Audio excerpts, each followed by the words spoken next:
tertúlia. Meu boa tarde aí para todos. Hoje é dia 6 de março de 2010, sábado. O verbete é o 1499, 4 páginas, 48 elogias, 9 máximos. O tema é libertação do clã. A especialidade é a grupo karmologia. Definição. A libertação do clã é o alto esforço de interassistencialidade compreensível, promovido consciente e voluntariamente pela consciência lúcida, nos liames milenares gerados pelas vidas humanas do mesmo grupo evolutivo, genealógico, consanguíneo, dinástico, interprisional. Os autopensenes lúcidos sobressaindo aos grupos pensenes. O desvencilhamento da pressão holopensênica grupal. O alívio da autoconquista da autopensenização livre. A liberdade máxima conquistada pela consciência libera, quer dizer, livre. Consciência libera.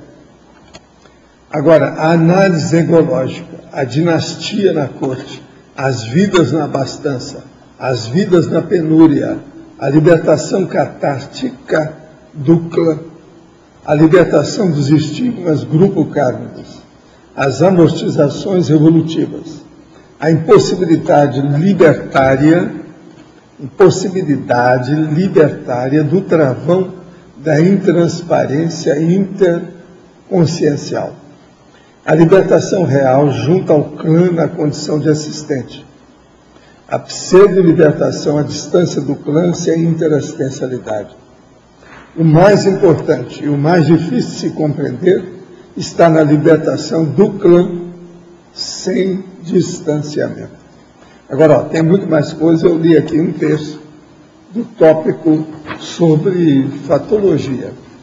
Agora ainda tem o retroparentesco entre o tenepsista e o amparador a extrafio de função. A retoconsanguinidade entre o autor e os leitores.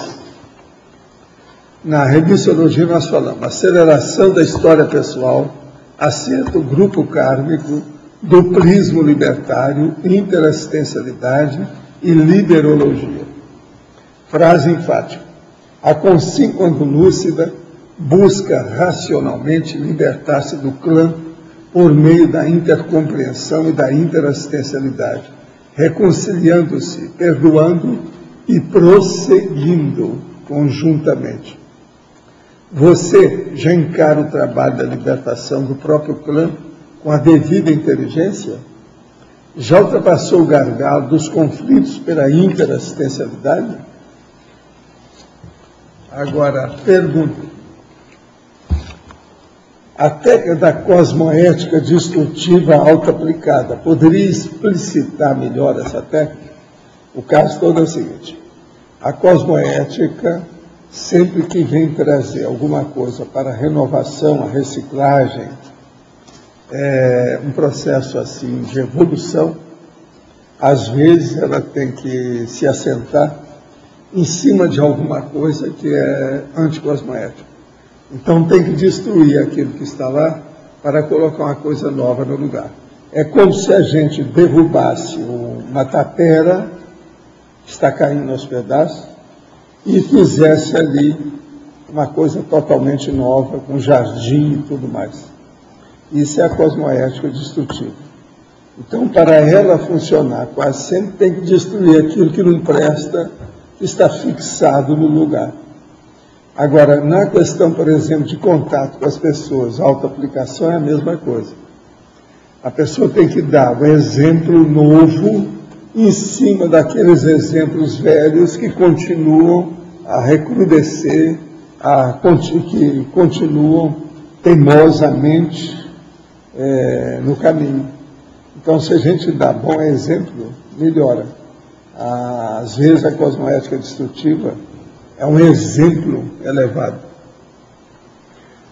A tertúlia de ontem, o senhor mencionou sobre característica específica de ginossoma ao responder a uma tela tertuliana, informando que certas consciências, quando muito sexy, são fascinantes. E que isso tem a ver com o processo da energia. Pergunta, no caso dessas consciências, isso seria um aporte para a execução da PROEX? Em que ramo de atividade esse atributo seria mais otimizado? Poderia aprofundar mais o tema? Olha, a maioria desses casos, quase sempre, ainda não é para ajudar a PROEX, não. É para a pessoa ficar livre do processo. É tanto que, em certas áreas, eles chamam isso que é a chamada provação da beleza. Enfim, é a expiação da estética. Então, por exemplo, a mulher, realmente, ela fascina homens e mulheres. A mulher mais do que o homem. Mas o homem também acontece isso. Agora, o que se passa?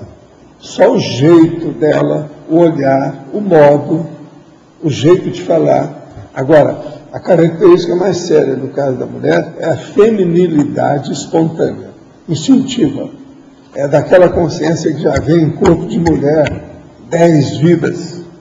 Então, ela é bem no caso. Outra coisa, o povo fala sexo porque é o sex appeal, um negócio americano, mas não é só sexo, não. Há um fascínio que supera o sexo, a parte sexual. Existe um aspecto afetivo, de, vamos dizer assim, de respeito, um pouco assim de veneração, no caso, mas com respeito. A pessoa tem como ela admira uma obra de arte. A coisa mais bonita que tem, no caso disso, uma mulher, por exemplo, é uma coisa linda nisso. Outra coisa é o filhote, principalmente filhote de gato. Eu já falei nisso aqui, nós já debatemos isso aqui. Agora, o que é que se passa? Dentre áreas, quando a pessoa vem com essa prova da beleza, ou tem que passar por isso, a parte mais séria que tem é a interassistencial. Quase sempre dentro da área de assistência médica, por exemplo. Tem uma nossa amiga aí que fez medicina. E ela não adianta vir que não tem, é só examinar. O dia que ela está com a corda toda, sai de baixo. Se ela se arruma, é um problemão. Agora, o negócio todo é o seguinte, essas pessoas, elas são, não é só apenas sexy, geralmente elas são femininas, são filmogênicas, entende? Demais. Então, qualquer posição, ela sai bem. Isso é uma das coisas que eu andei estudando demais, em Hollywood, as coisas lá do Sakurai, no Japão, nas Filipinas. Teve umas vedetes do Japão, devia ter atendido um monte de gente lá do Takarazuka, que era de mulher. São as mulheres mais bonitas que eu vi na minha vida. De cair o queixo. O negócio é tão sério que eu vou dizer para vocês. 2 delas me deram fotos. É de vedete com dedicatória. Tudo em japonês, é lógico. Eu deixei isso porque o Sakurai mesmo indicava como é que a gente ia fazer o consultório. Então eu deixei na entrada do meu consultório. Foi a primeira coisa que eles roubaram. Nunca mais eu vi as fotos da dona. Eu não tirei fotografia. Agora veja, aquilo estava preso com parafuso, luz indireta. Agora roubaram as 2 fotos das vedetes e roubaram também uma estatueta que me deram, sabe? Lá em Manila, para ornamentar meu consultório. Estatueta esculpida, uma beleza, eles roubaram. Porque às vezes eu trabalhava e as enfermeiras não davam tempo de estar vendo o que é que tinha na sala de estar, né? A sala de entrada. Então eles aproveitaram uma tarde, sei lá, porque foi uma tarde que a gente viu. Quando chegamos lá no... cadê o lugar? Estava lá o buraco até do parafuso. Quer dizer, se tiver tempo de tirar tudo. É incrível, né? Agora, as donas eram fascinantes. E a foto também é uma beleza dessas. Agora, uma coisa. As mulheres mais bonitas que eu vi lá desse povo todo foram da China, as de Hong Kong.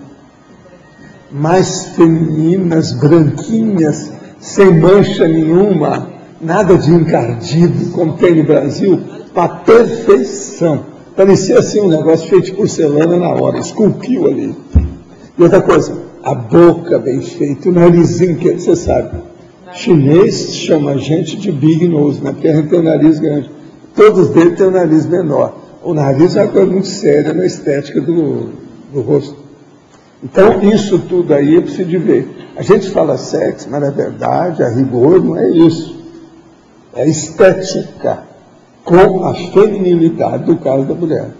Agora, tem gente aqui assim, tem rapaz aí também assim. É que não é bom falar, né? Porque chama atenção aí, é problemático isso aí. Mas essas coisas existem, eu estudei isso mais, para ver como é que era, devido ao processo da cosmetria, da cirurgia plástica, etc. Fatologia, na última linha da página 63, fala sobre o desapego emocionais aos vínculos patológicos. Gostaria de comentar sobre o assunto. O caso é o seguinte, existem certos vínculos, inclusive de família, que são às vezes patológicos. Agora, o problema é a pessoa saber desapegar isso. Agora, para isso, é preciso a pessoa pensar. Porque o problema é o seguinte, há muita tradição, totalmente, vamos dizer, anticosmoética até. É muita, por exemplo, aquilo que eu estava falando um dia desse aqui, sobre a evocação dos antepassados, aquela coisa toda, isso tudo é perigoso. Em vez de ajudar, piora. Fica chateando eles lá e eles ficam chateando todo mundo aqui. Quem é, por exemplo, suscetível aqui, cria problema. Aí começam os assédios e as possessões. Muita possessão acontece desse jeito.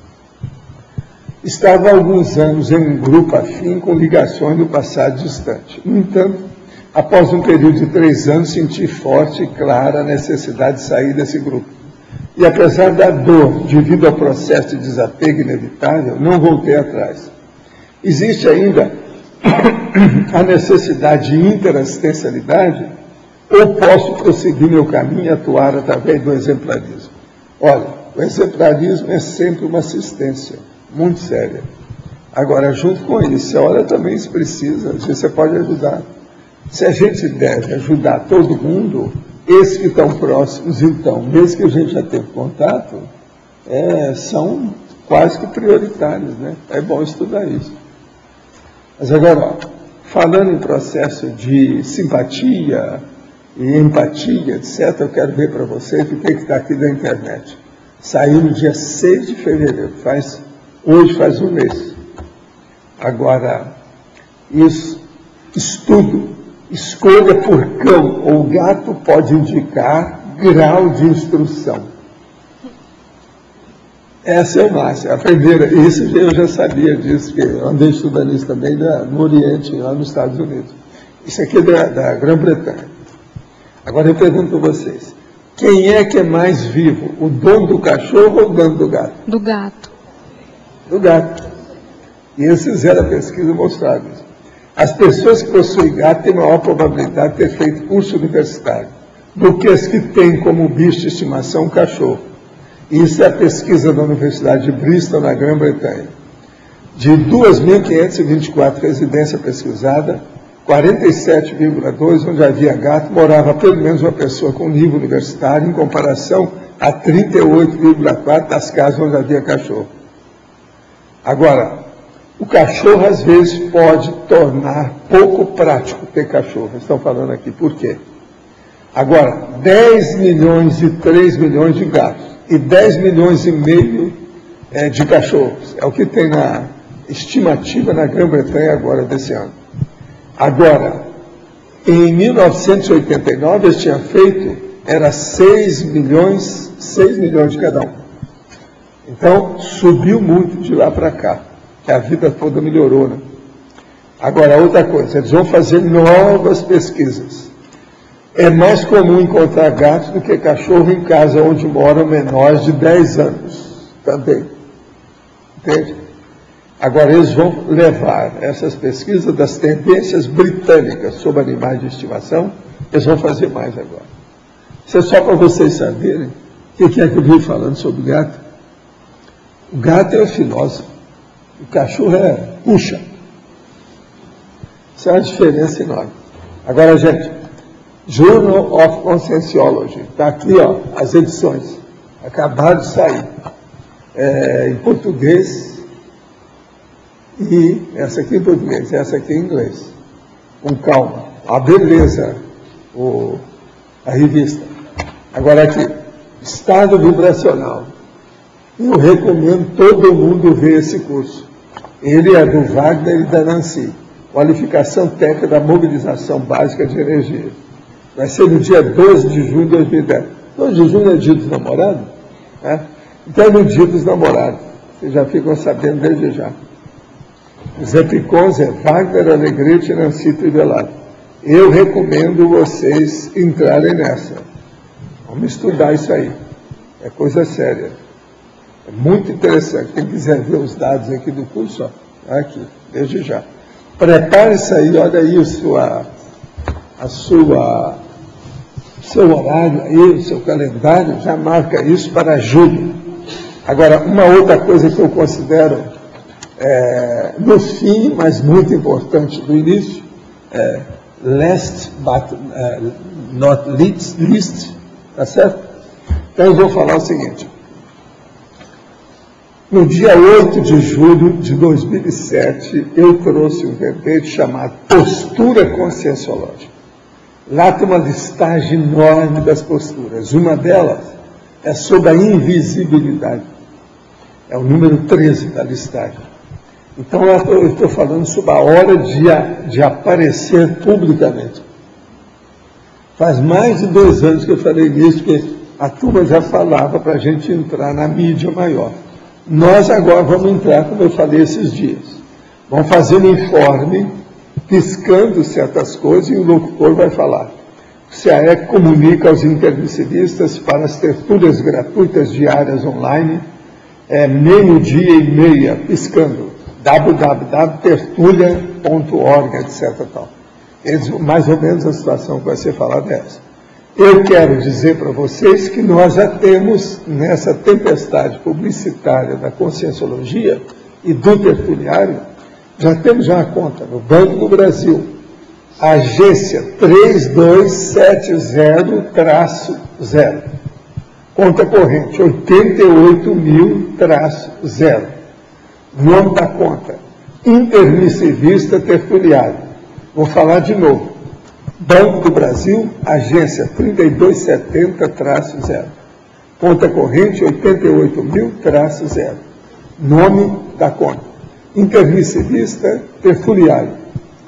Quero dizer a vocês que até o momento nós já temos 340 mil. Mas ainda precisamos ainda de 70 mil. 7 pessoas já se manifestaram. Nós esperamos que outros venham manifestar. Com 7, nós arranjamos 340, mas vamos precisar de chegar a 410. Faltam 70 mil. De modo que você aí, pega tertuliano, que está com um bolso, não está podendo nem carregar tanto dinheiro, manda uma parte para cá. Você vai ajudar nos 70 mil que estão faltando, não é isso? Agora, com isso, com 410, nós vamos fazer já o plano, ele já tem tudo já estipulado. Amanhã eu vou tornar a falar nisso. Se alguém precisar de qualquer coisa, é só mandar que a gente repete os números todos aqui do Banco do Brasil. Vale a pena. De 410, já estou começando a falar, com 340 mil, né? Ninguém pode reclamar, né? Já arranjamos alguma coisa. Vocês sabem que o primeiro dia que eu falei, teve gente que já se manifestou e mandou o CAEC. Criou até problema aqui, não recebendo, ninguém está sabendo para onde era aquilo, como é que era. E sem a gente ter feito nada. Aquele primeiro dia, isso faz uma semana ou mais, né? Por aí. De modo que agora nós esperamos, então, que esses 70 mil que faltam, que os voluntários aí, os nossos amigos, possam se manifestar em alto estilo, como tem feito até agora. Outra coisa, isso não tem nada a ver com os amigos da enciclopédia, não, tá? Isso é coisa nossa. Agora, vai mexer também na infraestrutura toda aqui, porque vai ter que melhorar mais a recepção, processo de e-mail, os problemas de correio, outras coisas mais. Uma outra coisa, vai ter gente que vai me descobrir que eu estou funcionando disso, vocês já viram o que vai acontecer na minha TENEPS, né? Eu sei, mas agora chegou a hora, o jeito é vamos segurar a barra. O negócio é arranjar mais culpa para colocar o material. Mas pode falar. Eu queria ver lá no início, quando você falou da aprovação da beleza, né? O que levaria uma consciência a nascer com essa perfeição estética, assim? É uma coisa planejada? Não. Ou é Tem muitos casos que ela é desse jeito e não tem jeito de mudar. Entendi. Não tem saída. Está entendendo? Mas então, ela é desse jeito por quê? Assim, o que que leva? É o holossoma dela. A paragenética. Eu já vi gente fora de série, numa família que era só canhão. Então você pensa bem, aquela coleção de canhões na família, e uma pessoa, aí eu chegava assim, vem cá, você não nasceu, não é o meu pai, minha mamãe. A pessoa falou, sinto muito, mas agora não fala nada. O negócio não é fácil. E essa pessoa era bem consciente, sabia, tem muita força presencial, sabe mexer com as coisas. As coisas existem. Agora, o problema todo, antes de mais nada, o que seduz nessa história, o fascínio todo, é a feminilidade. Como as mulheres modernas ficaram muito macha, o processo do feminismo, essa coisa toda, isso aí piorou, né? Ficaram macha e fortuna, né? Já na década de 40 e 45, eu lembro, tinha uma moça lá no ginásio, linda, ela começou a nadar, ficou toda alterada. Criou mais músculo que eu, na ocasião. Ela veio me falar sobre essas coisas, eu expliquei tudo. Eu já tinha ideia sobre o assunto naquela ocasião. Eu tinha 13 anos, 1945. Agora, ó, eu falei, já que você está assim mesmo, seja maior. Ela foi campeã sul-americana de natação. Em nome do Brasil. Saiu lá de Uberaba. Valendo como se fosse hoje, uma moça muito boa, tranquila. Começou a nadar, mas você sabe, a natação aumenta o problema aqui. E ela naquela idade, o negócio cresce, dá alteração. Agora, o problema todo é o seguinte, eu vi muita gente na minha vida. Agora, a mulher, quando ela constitui perfeita, é na situação da Balzaca. Agora, quando ela arrebenta mesmo a flor séria, é 17 anos. Então, de 17 para 30, 34, aí é que assenta. Muito embora a mulher com 30, ela já começa a ter ruga, aquelas coisas todas, mas mesmo assim, é quando ela, a esplendência dela, é quando ela estoura em matéria de, vamos dizer, estética, aparição, etc. Tal. Porque ela já sabe viver. Uma menina de 17 anos, né, não desabrochou, está começando, sabe como é que é? Ela não tem pose, ela não sabe andar. A maioria precisa entrar na socila para poder andar, não é isso? Não tem jeito. Agora, o meu consultório, eu atingi isso tudo. Agora, por que é que o povo vinha tudo atrás de mim? Eu atingi uma moça, ela melhorava.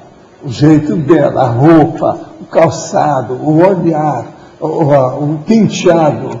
Todas as amigas, a hora que ela chegava, quando eu via, tá aquela, mas o que é isso? Aí o enfermeiro falou assim, ó, tem 8 meninas aí fora. Como é que é? Vai atender esse povo? Como é que era um problemão. E outra coisa, às vezes eram jovens já, 20 anos, por aí. A gente tinha que dar orientação para ver como é que era. Porque aí muda tudo. A mulher precisa disso. Agora, eu vi isso muito cedo. E isso é internacional, todo mundo sabe mexer com isso. Professor Valdo, sim. Na página 63, em fatologia, o senhor poderia ampliar o item na terceira linha, as amortizações evolutivas. Como fazer essa ponderação, identificação dessas amortizações? A primeira coisa é ver o que você deve mesmo. O que é que tem gente lá que ainda é dependente de você? Dependente. Coisa mais séria é isso. A questão de dependência é muito sério o processo da idade física. A pessoa tem que analisar muito a idade física. Certo, entendi. Cada diferença. Entendi. Os jovens têm que ajudar os mais velhos, né, na questão da família, não tem outra saída. Entendi. Não é só questão de parentesco. É problema de sobrevivência.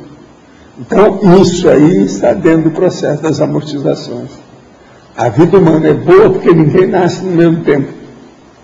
Há escalonamento das gerações. Nessa mesma linha, na quinta linha, é linha de pensamento, né, de reflexão. A pseudo-libertação à distância do clã sem interassistencialidade. Sem interassistencialidade. A pessoa está à distância, está pensando que se libertou, mas não está.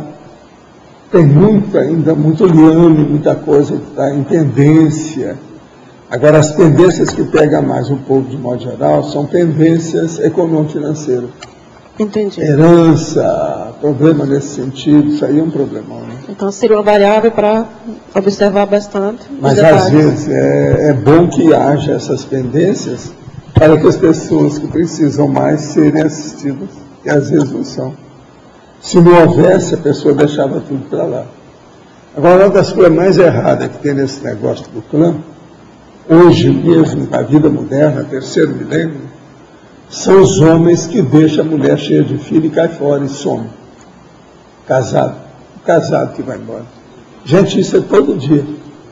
Sim. É aqui, é todo lado. Nos filmes americanos, Law and Order, todo lado tem isso.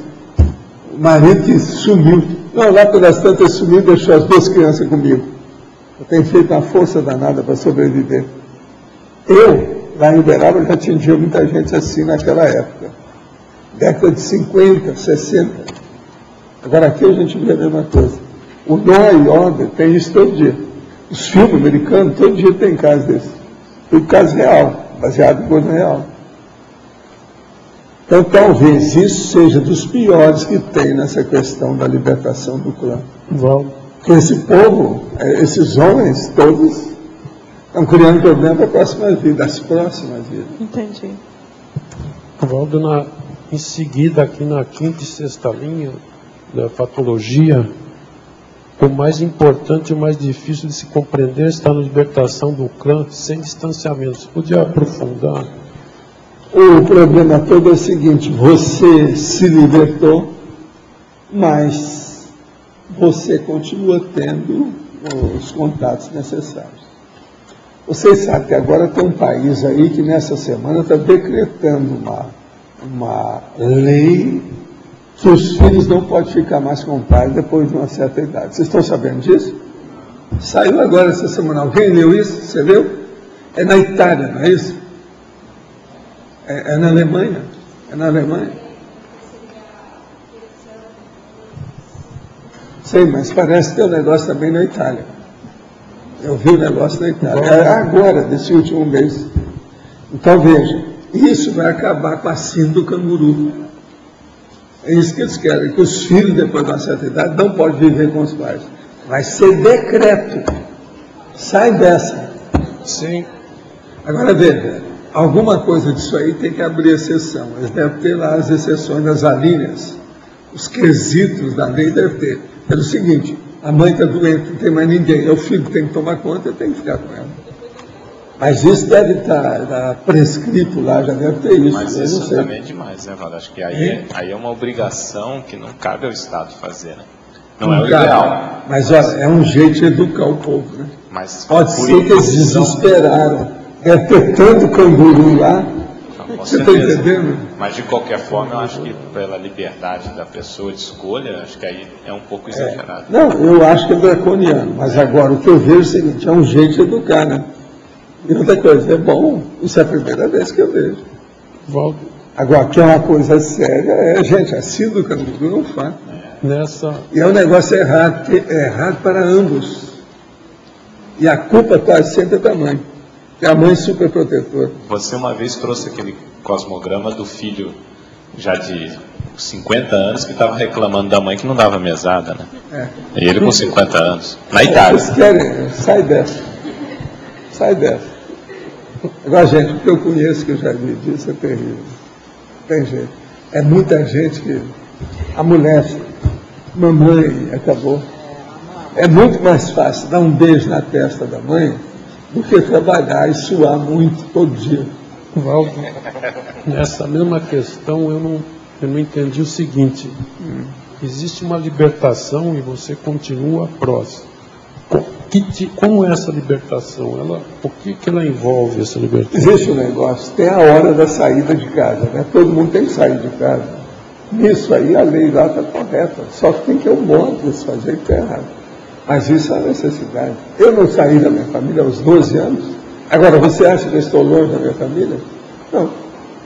Mas outra coisa, minha irmã rodou, ela tem os filhos, tem tudo, tem neta, tem os negócios, tudo lá. Ela veio para ficar aqui. Aqui tem gente, tem uma filha com ela, tá certo? Tem um neto, tem eu, que sou irmão. Agora, quando ela veio aqui, ela disse, se lá não estiver bom, vem para cá. Você está entendendo? Outra coisa, eu mesmo já falei, eu nunca tive briga com esses meus irmãos. Nem aquele outro teve aqui, nem ela. Nunca. Nós nunca tivemos desavença, nada. Agora, minha família, nesse aspecto, é gente boa. Eu não sei porquê, mas a criação desse povo, eles são muito gente boa. Por exemplo, esses 2 filhos dela, que são médicos, são fora de série, estão trabalhando como 2 já. Se quiser, já podia aposentar, o povo não deixa, tudo atrás deles. Está entendendo? Lá em Santos. Quer dizer, tem várias pessoas dessa da família que é gente boa. Eu não posso falar nada, você está entendendo? Porque é gente boa mesmo. Então o problema não é da gente, é do núcleo, a situação que deu. Mas então, Valdo, tem famílias assim, essa libertação envolve o quê? Assistência? Provavelmente, mas a reconciliação, essas coisas. Das coisas. Mas primeiro você tem que limpar as coisas. Só para vocês terem uma ideia. Minha irmã veio para cá. A Graça vira para mim, ela mesma, naturalmente, e fala assim, meu bem, Nenê, nós temos que ir pelo menos uma vez na semana encontrar com a sua irmã. Você está entendendo como é que é? Olha só, o attachment. Você sabe o que é attachment? Tem alguma coisa nisso. Isso foi por parte dela. Eu, da minha vida, tudo enrolado aqui, eu tenho que fazer social, isso faz parte. Mas eu mesmo quero, eu me sinto bem. E outra coisa, vou comer comida de Minas, né? Fizeram lá um bolo, isso que eu posso comer, que não tem muito açúcar, boa. Então, mas quando é que não está liberto? Quando você ainda não reconciliou? Hoje eu vou num casamento sério da cidade, um dos mais sérios da cidade. Lá deve estar assim, no Mabu hoje, 8h30 da noite, aí o Rocha vai me levar lá. É um grande casamento. E é uma pessoa que é muito boa. Eu já conhecia quem vai casar, eu conheço o pai. Agora ela esteve aqui comigo algumas vezes, nossa bem. E hoje, então, é um grande casório. Agora, a Graça já arranjou vestido para dançar, de acordo lá. Já conversou com a noiva, etc. Tal. E hoje eu vou me engravatar. Você está entendendo? Temos que ir lá para ver o que vai dar. Então, qual é o ponto que eu me considero liberto? A pessoa se considera liberta, não? Ela é liberta na hora que está tudo em paz, que não há rusga, não há querela, não há conflito, as coisas todas se acalmaram. Aí cada um está vivendo a sua vida. Olha o meu caso, eu sou um exemplo disso. Mas continua a assistência, tudo, mas não tem conflito. Agora, nós já tivemos gente da família totalmente pirada, doida, etc., que sumiu, morreu, nem sabe, nunca encontrou uma pessoa. Tem de tudo, né? Tudo isso eu já vi. Atualmente, por exemplo, as coisas estão tudo mais ou menos tranquilas. A pessoa que casa, descasa. Tem uma da minha família que casou, menos de 6 meses depois ela deixou, rapaz. Agora, e a gente mesmo, eles vieram falar para mim, melhor eu deixar, não deve ficar. O cara era toxicômano. E outra coisa, gente bem, todo mundo abonado, alto nível, esconderam tudo, foi um problemão. Agora, para limpar esses conflitos, o ideal é a gente... O ideal é apaziguar tudo e harmonizar tudo, abençoar todo mundo e ajudar tudo que possa. E ver quem é que é dependente seu, para você não ficar em débito com ninguém. E fazer concessão também. Fazer concessão, ajudar, de tanto jeito, assistência, fazer assistir. Esse é o caminho. Agora, a libertação do clã é inevitável. Por quê? Nós somos da humanidade. Cedo ou tarde você tem que deixar o clã para ficar com a humanidade. Você é um cidadão do cosmos. Tem que pertencer ao processo da humanidade. Agora, não pode ficar igual aquela nossa amiga, ou essa, ou que escreve para mim sem parar há quantos anos, só pede coisa para ela, ou o professor junto dela tá, o tempo todo. Ou aquela outra de Niterói que falou assim, se você aparecer aqui e me pedir para alguém da sua família e dê o nome dado, sobrenome, nós vamos chamar alguém para te puxar a orelha aqui, na vista de todo mundo. É um problema. Agora, tem gente que só pensa nisso, né? Mas tem gente que é perturbada, às vezes. Igual essas que me escrevem. O que é engraçado é o seguinte, eu nunca tive homem escrevendo sem parar na grafomania, não. Sempre foi mulher. Isso é engraçado. Então a grafomania deve ocorrer mais é com mulher mesmo. Pedindo coisas. Sabe? Professor, uma pergunta. Nesse contexto, qual que é o momento da ruptura? Quando que é, o que determina é a hora que o seu destino exige que você mude. Não pode ficar mais ali, porque aquilo ali você vai regredir se continuar. Tem um momento. Então, nesse caso, o lote aí interno é muito importante. É um problema interno, mas também externo, grupal. Você vai ver a hora. Amadureceu, não tem jeito. Não é todo mundo que vai acontecer isso que aconteceu comigo. Quer dizer, aos 12 anos eu saí de casa para nunca mais voltar definitivo. Isso não é com todo mundo, mas uma boa parte começa por aí, né? É a vida. Agora, a gente sai, mas não sai. No meu caso, por exemplo, eu saí, anos depois eu puxei todo mundo que estava lá para mim. Entende? Para viver comigo. Agora, professor, eu vejo que o senhor coloca aqui a questão da transparência. A transparência, ela deve ir ao máximo num ponto assim dentro da família, a gente deve lavar toda a roupa suja. Intramuros, dentro de casa. Lavar roupa suja. Roupa suja se lava em casa, isso aí é antigo. Então, sem a transparência, não vai haver a libertação. Aqueles que jantam juntos, permanecem juntos. Sabe como é que é? Tem vários nomes para essa situação. Você tem que ver isso. Agora, uma pessoa que sai bem, que deixou a casa numa boa, ela não vai brigar com ninguém. E ela está sempre junto, muito embora à distância. É isso que a gente quer dizer. Então, a libertação do clã não quer dizer desunião. Não. Vocês estão entendendo? Ainda mais hoje, com esse processo da supercomunicação que tem aí. O celular, por exemplo, mantém toda a família unida. Tem gente que fugir disso. Agora tem o Skype. O Skype você vê pelo computador a imagem da pessoa. Não, o pior é o GPS. Sr. Valdo. Hoje tem um negócio, é só colocar em você, que a gente vai saber onde é que você está toda hora. Quer dizer, é muito mais fácil. Tem isso tudo. Se a mamãe está chorosa demais, o negócio era dar para ela uma coisa, não, você vai saber onde é que eu estou, a qualquer hora. Agora, vai saber se você está no banheiro ou não também. Então. Eu queria fazer mais uma pergunta com relação à questão da divulgação na televisão. O objetivo maior, então, é captar os intermissivistas que ainda não têm a notícia? Esse é um deles, mas não é só isso, não. É a hora que nós precisamos. Nós estamos com infraestrutura agora. Então o processo é expandir isso que nós temos para mostrar a realidade nossa.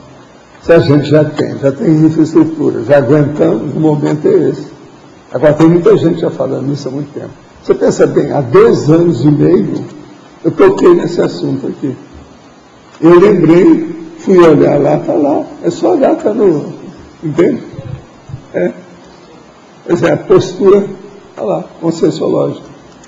Tem a hora que você tem que entrar. Não tem jeito, você não pode ficar de braço cruzado, tem que enfrentar. Agora, professor, eu estava pensando nisso esses dias em casa, e eu vi que para o intermissivista que ainda não tem a notícia, é uma oportunidade ímpar de a pessoa conseguir chegar na consciologia. Não, e vale a pena. O processo é colocar o tema em discussão, né, em debate. Sempre ajuda. É importante. Nós vamos fazer, as coisas já estão tudo encaminhadas. 410, nós já temos 340 mil. Aí, então, aí eu comecei a pensar nisso e na hora comecei a receber muito banho de energia. Aí eu vi que na hora eu vou ter que doar alguma coisa também. Seria interessante, muito interessante isso aí. Eu acho que você deve fazer a sua parte. Eu gostei dessa última parte.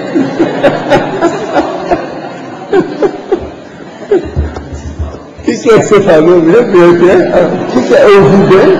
Não é isso? É assim? Já tive que anotar, agora o senhor passou o número da conta, eu tive que até anotar o número da conta. Já não é mais 340, Paulo. Já tem mais alguma coisa. Você saber o quê?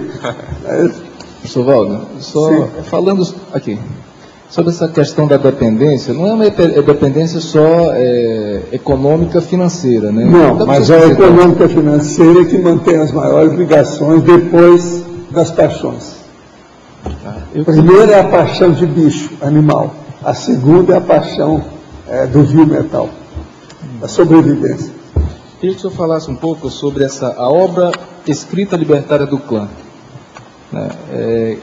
Como é que isso vai impactar no clã, por exemplo, a confecção de uma obra... O seu exemplo, as pessoas vão ver como é que são. Numa questão do clã, a coisa mais séria que tem é a interiorose. Aquelas pessoas que são interiorosas, que não saem do lugar. Então os outros vão embora, elas permanecem, elas nunca saem. Essas têm dificuldade de entender por que as pessoas saem. Tem pessoa numa cidade de 5 mil habitantes que não entende por que o rapaz está querendo arranjar a profissão dele, estudar fora. Lá não tem faculdade, não tem nada, como é que faz? Eles têm dificuldade de entender isso.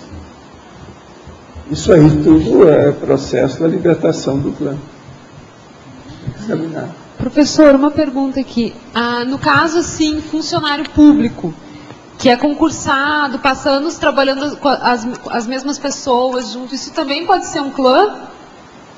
Não, aí é o processo das companhias, né? É o problema o casal completo, a opção de coisa nisso, tudo é. Mas agora o clã que nós chamamos maior é o consanguíneo, é a coisa séria, a parte animal, de bicho, é humano mesmo, a situação é séria. E outra pergunta, como que uma pessoa que não é tenepsista ajuda o clã? Ela pode ajudar, né? Ajudar os outros é muito fácil. Ela pode ajudar pela conversa, por uma visita, com dinheiro, com indicação. Mas a ajuda maior é pela TENEPS, né? Hein? A maior ajuda é pela TENEPS. A maior ajuda é a pessoal. Boca a boca, da boca para o ouvido. Não é a TENEPS, então? Não, a TENEPS é secundária. O negócio é a presença. A presença. A pessoa sentir que não foi esquecida. Só isso aí já é assistência. Uma visita, uma parte fazer o social de uma pessoa assim, às vezes vale mais do que 1 milhão. E pessoas inimigas podem ser também do mesmo clã, né? É o que tem mais, né? Os inimigos são sempre... E como é que vai fazer essa ajuda boca a boca com o inimigo? Interprisão grupo kármica, é isso. A interprisão grupo kármica é isso.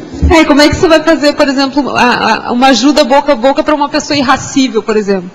Sei, mas você vai perguntar o que ela gosta, você leva para ela um presente. Quando não quer, dois não brigam. Quando não quer, dois não brigam. Presta atenção. Então o problema todo é ver a intenção da pessoa. Mas a pessoa pode desconfiar que você está com intenção política. Não, quando a pessoa começa assim, igual você, a defender uma posição, você já está errado.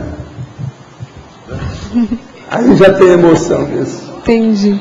Já está puxando da asa passadinha, está errado. Primeira coisa, a pessoa tem que dizer, não, nós somos da paz. Então, vamos entrar no armistício, na trégua, no entre guerras, na pacificação.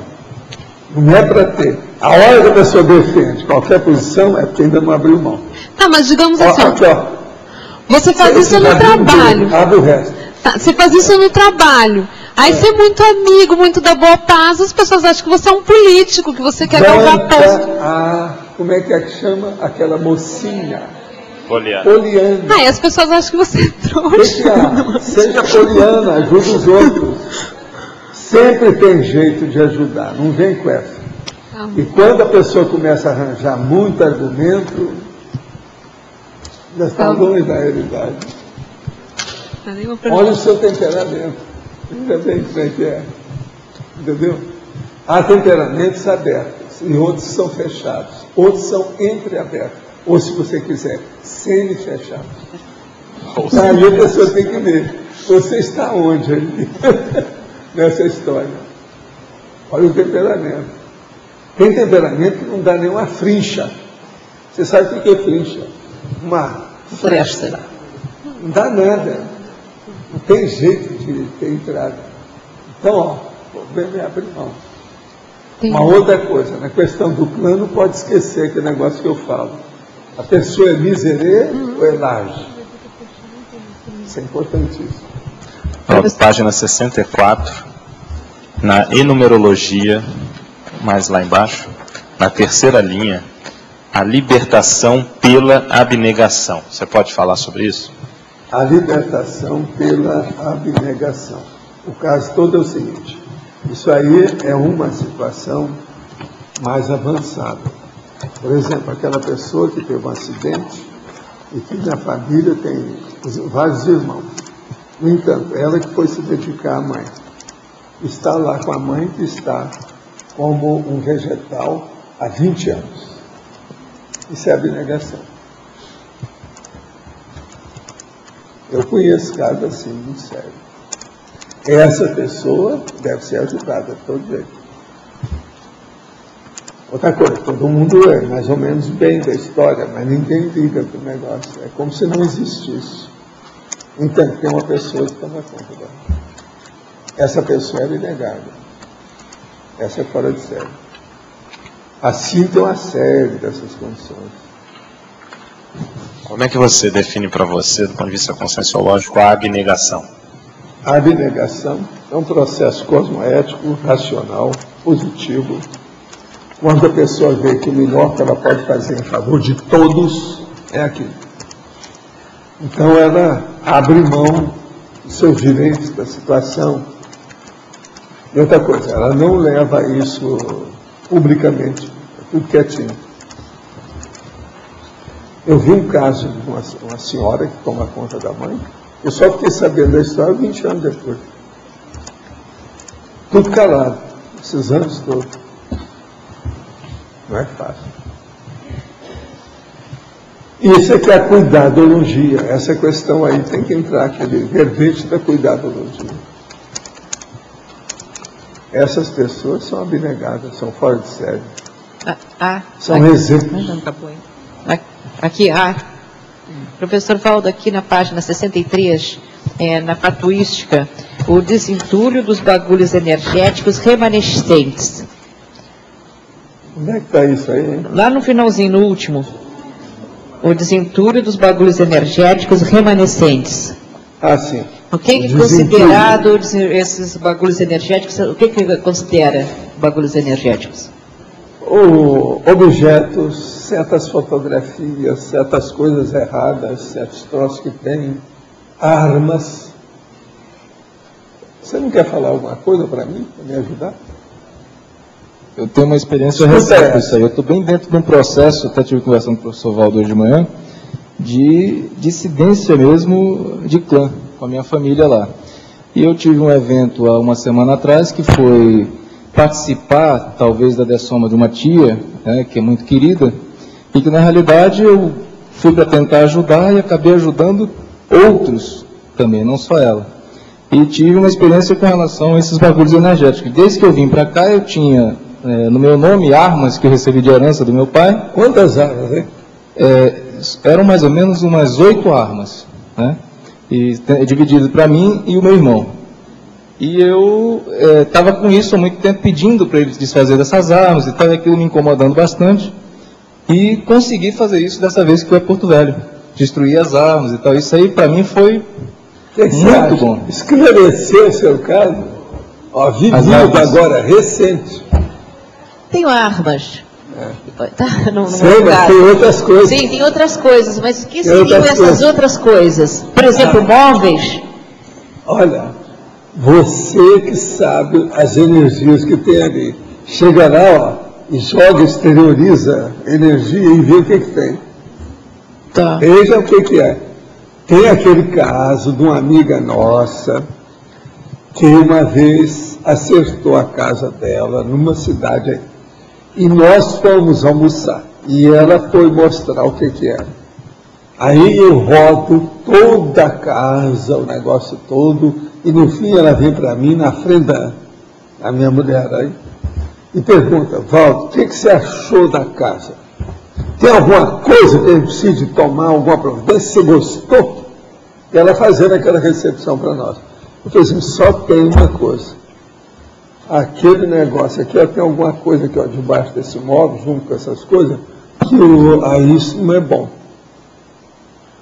Aí eu falei assim: mas veja, isso é uma das coisas mais sérias que tem por aqui, sabe? É um negócio clássico de Minas, que eles usavam muito. Agora, o que era? Era um lugar que eles usavam para matar porco. Você quer falar alguma coisa disso? É bom, ó. Aí junto de você, ó, tá chegando perto dela. Ó, aqui, ó, você, agora tá quando eu conheci o professor Valdo lá em Belo Horizonte, eu tinha algumas peças que a mamãe tinha me entregue, dado, né, lá para casa. E uma delas era tipo assim, uma madeira, muito bonito. Muito bonito, madeira de lei, né? Madeira de lei. Como se fosse assim, verde. Aí eu colocava os vasos na sala. E o Valdo tá que roda, e de mão para trás, e roda. Aí de repente falou assim: ó, isso aqui não tá bom não. De que é isso aí? Eu falei: não, é uma floreira, né? Não tá bom não. Aí eu fui descobrir, a mamãe me falou que era para matar porco nas fazendas. E eu não sabia. Ninguém sabia, nem eu. Agora eu vi todas as energias que aquilo não estava bem. A casa estava o máximo, porque ela é muito caprichosa. Agora, aquilo ali ela colocou. Outra coisa, aquele curso que eu dei na Califórnia para aquela grande artista plástica, casada com um homem conhecidíssimo, o nome dela é enorme, ela chegou a fazer pintura minha assim, ó, só de olhar. A mulher é terrível. E eu fui dar um curso na casa dela, porque não tinha outro curso melhor. Era na época da Sierra Voz. Lembra da Sierra Voz? Então, o que quer que se passe? Nós vamos lá e ela fala assim: olha, veja se o ambiente está bom. Eu tinha no curso mais ou menos 40 pessoas, ia tudo lá para a casa dela. Então, era no salão principal da casa, você sabe, Califórnia, mansão, aquela coisa artista, aquela coisa toda. Aí ela fala para mim assim: o que você acha disso tudo? Eu falei assim: ó, eu estou de pleno acordo com tudo, com exceção disso aqui. Essa obra de arte aqui, com esse negócio aqui, isso não é bom. Aí o marido estava lá atrás, eles foram atrás dele, para saber, porque junto com a atriz, a artista, tinha que saber o que era aquilo. Foram lá para saber, eu falei assim: ó, isso aqui não presta, as energias disso são terríveis. Eu cheguei perto e fiz o contato aqui, e estou vendo que o povo está gritando. Ou morreu isso aqui, o negócio é sério. Aí eles foram olhar para ver o que era, a obra de arte que estava sendo feita, foi feito com os pedaços do negócio, do terremoto, que tinha matado um monte de gente. E estava lá aquele negócio com material do terremoto. Falei assim: ó, eu dou o curso, mas tem que tirar isso aqui, some com isso aqui lá para o fim do mundo. Agora o ideal é vocês enterram isso em algum lugar. Deixa disso. Aí o marido, a mulher, um olha para o outro, negócio valendo muito dinheiro, aquelas coisas todas, e ele reconheceu, não foi dele. Com um terremoto, e eles pegaram aquilo, sabe, todas as obras de arte juntaram e fizeram, tinha um vaso enorme, esse troço todo arrumado, uma beleza o negócio assim. Agora, como é que eu ia saber disso? A mulher ficou com medo de mim a partir daquele dia. Começou a me olhar com desconfiado de qualquer coisa que havia. É a mesma coisa aí. Valdo. Então, são os bagulhos que a pessoa não percebe. Tem outro. Esse foi da Califórnia. Agora, um da Itália. Eu cheguei lá para ver a casa de uma amiga minha, perto do Lago de Como. Você já viu o Lago de Como? Le Lac de Como. Uma beleza, perto da Suíça, Itália, aquele negócio todo, França. Então, eu vou lá para ver a casa e vou olhando tudo. vejo um armário, vejo uma coisa. Então eu falei assim uma coisa muito favorável sobre um armário. E comecei a descrever o que é que eu via com o armário. Não, você está falando tudo da história do armário. Negócio muito antigo. E outra coisa, a Itália tem coisa lá de 1000 anos, você sabe como é que era. Agora, a hora que eu fui entrando num quarto, eu falei, aqui não dá, eu não quero nem entrar. Isso mas por quê? É aquele negócio pequenininho que tem lá. Foram olhar uma estatueta desse tamanho assim. Era das tais que eles usavam para sacrificar o povo na América Latina, lá no México, aquelas coisas todas. Aquilo era das peças. Você está entendendo? De sacrifício. Agora, nem quis entrar no quarto. Então, assim, não, aqui eu não entro. O ambiente aqui está pesadíssimo. E é por causa daquilo lá. Estou vendo a irradiação do negócio e tal. Tudo aí em cima do lance. Como é que é possível? Outra coisa. Aquilo valia alguns milhares de dólares. Eu falei assim, ó, dá um sumiço nisso, não fica com isso não. Some com isso. Outra coisa, não vai desejar o mal para os outros. O ideal é enterrar. Enterra isso. Acaba com o negócio. Porque assim não passa mal para os outros. Porque o negócio não é fácil. Agora veja, tudo é questão de clã, questão de família e bagulho. E o processo de energia. Eu estou dando alguns exemplos para vocês. Eu vi isso, tudo quanto é lado. Ó, tem um dos Estados Unidos, outro da Itália, o Brasil tem um monte. Eu vi coisa disso na Argentina. Valdo, você se lembra daquele quadro, um quadro que foi parar lá na minha casa, que era de outra pessoa, mas que foi lá para casa? É. Então tem quadro que é arma. É. Como tem valor, a pessoa não quer se desfazer de forma alguma, não adianta nem explicar. A gente tenta explicar, a pessoa diz, não, mas é muito valioso, isso aqui é assim. Então ela não vai tirar aquilo de casa e vai até anular as parapercepções para parecer que ela não está percebendo o efeito negativo daquilo sobre ela. E aquela jornalista também, amiga nossa, que tinha uma coleção de tambores de religiões africanas em casa. De todos os países, ela tinha coisas de práticas rituais, mas principalmente da África. E ela tinha uma coleção e achava que era totalmente inofensivo. E ela foi fazer uma cirurgia, e a cirurgia dela deu errado, ela ficou com a mesma marca no corpo que era usada nos rituais daqueles tambores.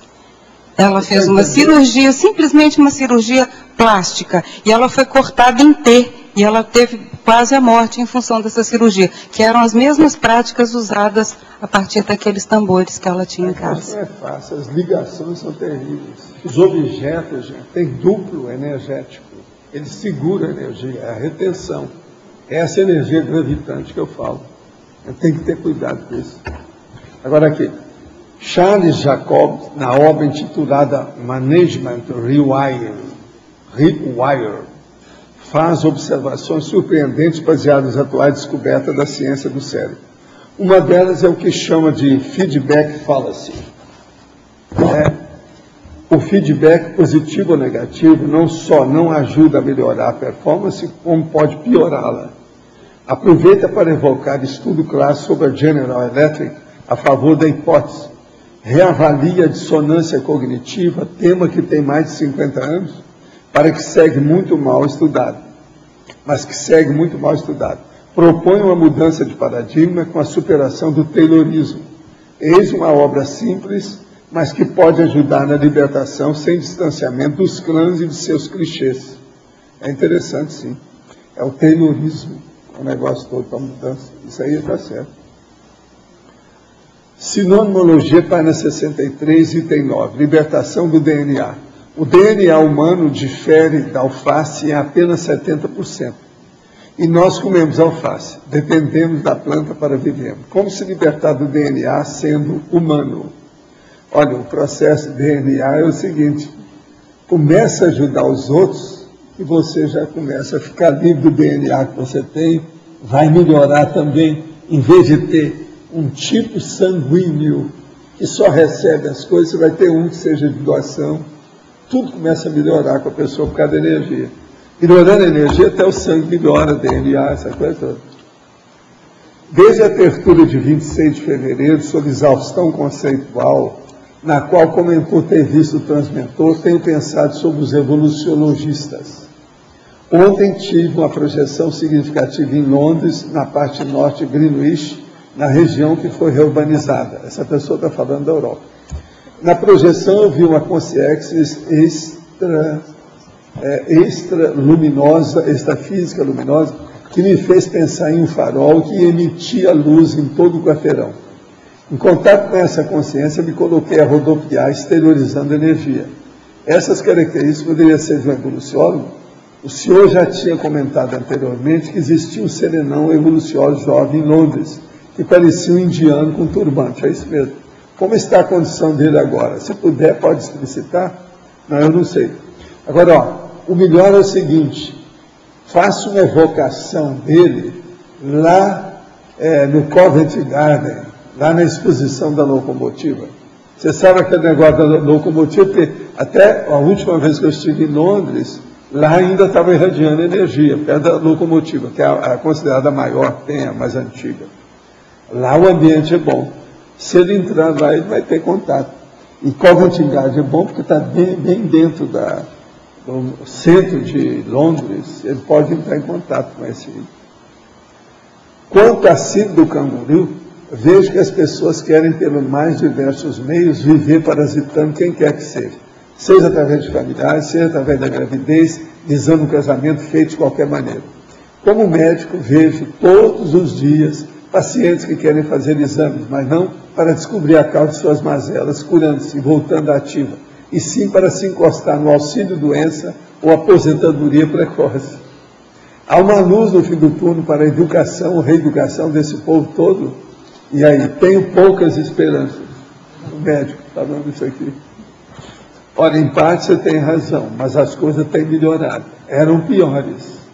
Eu, como sou médico, já faz só meio século, e eu já vi que as coisas estavam melhorando no Brasil. Eram muito pior antes. Eu é que sei como é que era no início. O negócio de dar atestado não era fácil. A gente tem que fugir daquilo, era uma desculpa para tudo. Agora, o melhor da história, a gente começa a entender essas coisas, é com a criança. Aquela criança que está com os dentes descidos, aquele dente de leite que está saindo. Então, o dente está só assim, mole, na cara. Agora, ela começa a chorar porque não pode ir à escola porque está doendo muito. Aquilo não dói. Ser criança. Eu já vi menino e menina fazer isso sem motivo nenhum. Tudo para escapar da escola. Quer dizer, o negócio começa muito mais cedo do que o médico está pensando. O negócio é na infância. Eu estou só falando para ele, pelo menos, aumentar as esperanças dele de algum modo, né? Ver que a situação não é tão ruim assim. Além das autorretrocognições, quais são os indícios de uma pessoa que pertence à mesma família, no mesmo clã, há várias retrovidas, sem muitas renovações? Quais os traços paragenéticos que ficam mais vincados nessa vivência, no mesmo grupo familiar, em múltiplas vidas? O problema tem que examinar a média dos traços da família e ver o que a pessoa tem. Qual é o seu percentual da média familiar? Você tem as mesmas doenças que a maioria? Começa por aí. Começa a examinar isso, você vai ver a sua raiz e como é que você vai ficar livre disso. Como se dá sempre possessão da TENEPS? De uma maneira tranquila, positiva, pacífica e com muita energia, fazendo assistência. Agora, é só a pessoa se predispor. Ela tem que fazer uma passividade ativa, que aí o amparador traz os assistidos e a pessoa começa a sentir aquilo tudo. O que o senhor recomenda observar a fim de que possamos distinguir com clareza quais membros do clã necessitam de prioridade assistencial? Isso aí não é tão difícil. Faz um levantamento da vida de cada um. O que a pessoa faz, como é que ela está engajada, o processo familiar, o problema profissional, a parte de pé de meia de cada um, onde é que ela está, a situação, as relações que ela tem sociais, você vai ver isso tudo em pouco tempo. Isso não é tão difícil, é fácil. É só ver quem está na penúria. Vamos ajudar quem esteja numa situação precária. Olha o problema, por exemplo, de saúde, só isso aí você já pode ajudar muito. O que fazer do ponto de vista energético quando o clã familiar agiu de forma a nos deixar inseguros a ponto de não conseguir sair de perto, mesmo quando as relações são doentias. Olha, isso aí, na minha casa, na minha terra, tinha um negócio que a gente passa o rosto, assim, a mão no rosto. O nome disso é vergonha na cara. Olha bem o que é por causa da sua consciência. Saia da máfia o mais depressa possível. Qualquer coisa é só conversar com a Vindário, que mostra como é que é o processo de sair da máfia. Não é isso? Eu acho que não passa. Outra coisa, nasci numa família bem complicada. Saí de casa bem cedo. E há 14 anos estou na Conscienciologia. Já escrevi um livro e estou escrevendo o segundo. Penso que dentro de minhas possibilidades fiz o possível para ajudá-los, pois de minha parte não há conflito nem mágoas. Como posso saber se já me libertei desse clã, a família nuclear? Não, você já libertou em matéria de dívida. Eu sei que você não está devendo mais nada. Agora, libertar para ficar fora, longe, isso você ainda não conseguiu, não. Você tem que ajudar de vez em quando, tem que estar de olho, não tem outra saída, isso faz parte do serviço. É gente conhecida nossa. Eu conheço essa aqui praticamente desde que nasceu. Antes dela nascer, eu já conheci o pai e a mãe. A minha família é prova do que você falou. Há 6 anos atrás, separei após um casamento de 27 anos. Éramos 6, ou seja, isso até parece nome de filme, éramos 6. Ou seja, pai, mãe e 4 filhos, já adultos entre 22 e 26 anos. Porém, todos juntos na mesma casa, apesar dos 3 deles já estarem namorando. Foi incrível com a saída do meu ex-marido. 3 deles em seguida saíram também e foram viver união estável. Com suas companheiras, apenas uma filha se encontra comigo. Ela, porém, tenho certeza, não está por acaso comigo. Está crescendo em muitos aspectos e saindo de uma depressão brava.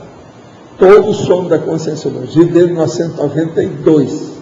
Me sinto hoje uma mulher mais independente, dona do meu nariz. Até faço faculdades, pedagogia, hoje com 64 anos. O que o senhor me diz de tudo isso? Olha, vamos dar umas palmadas agora.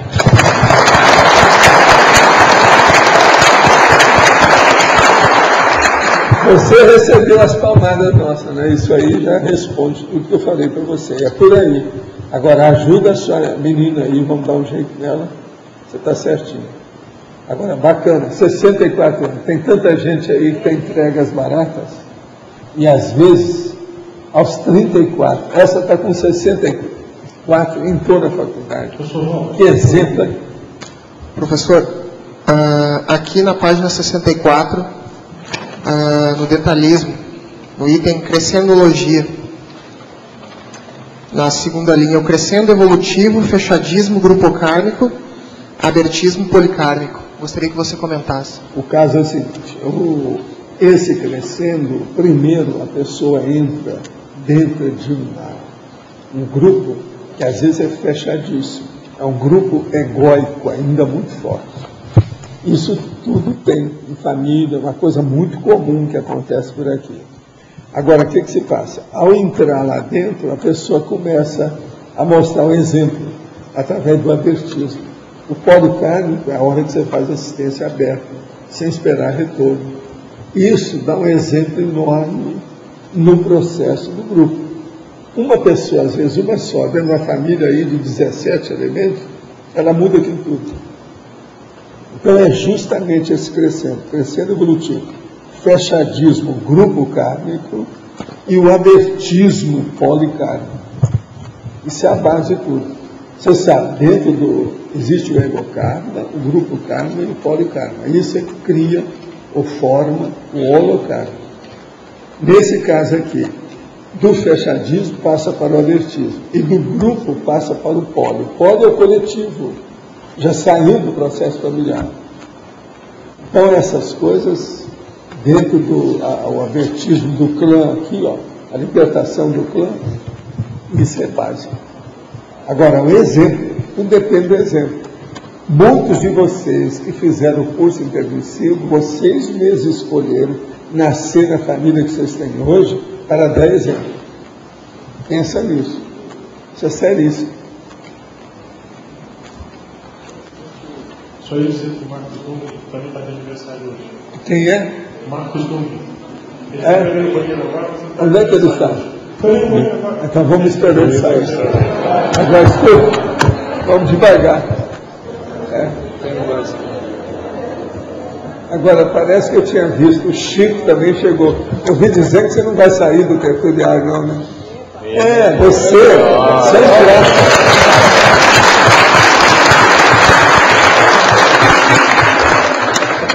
Eu queria se libertar do clã. Mas não deu. É uma interprisão. A interprisão conosco.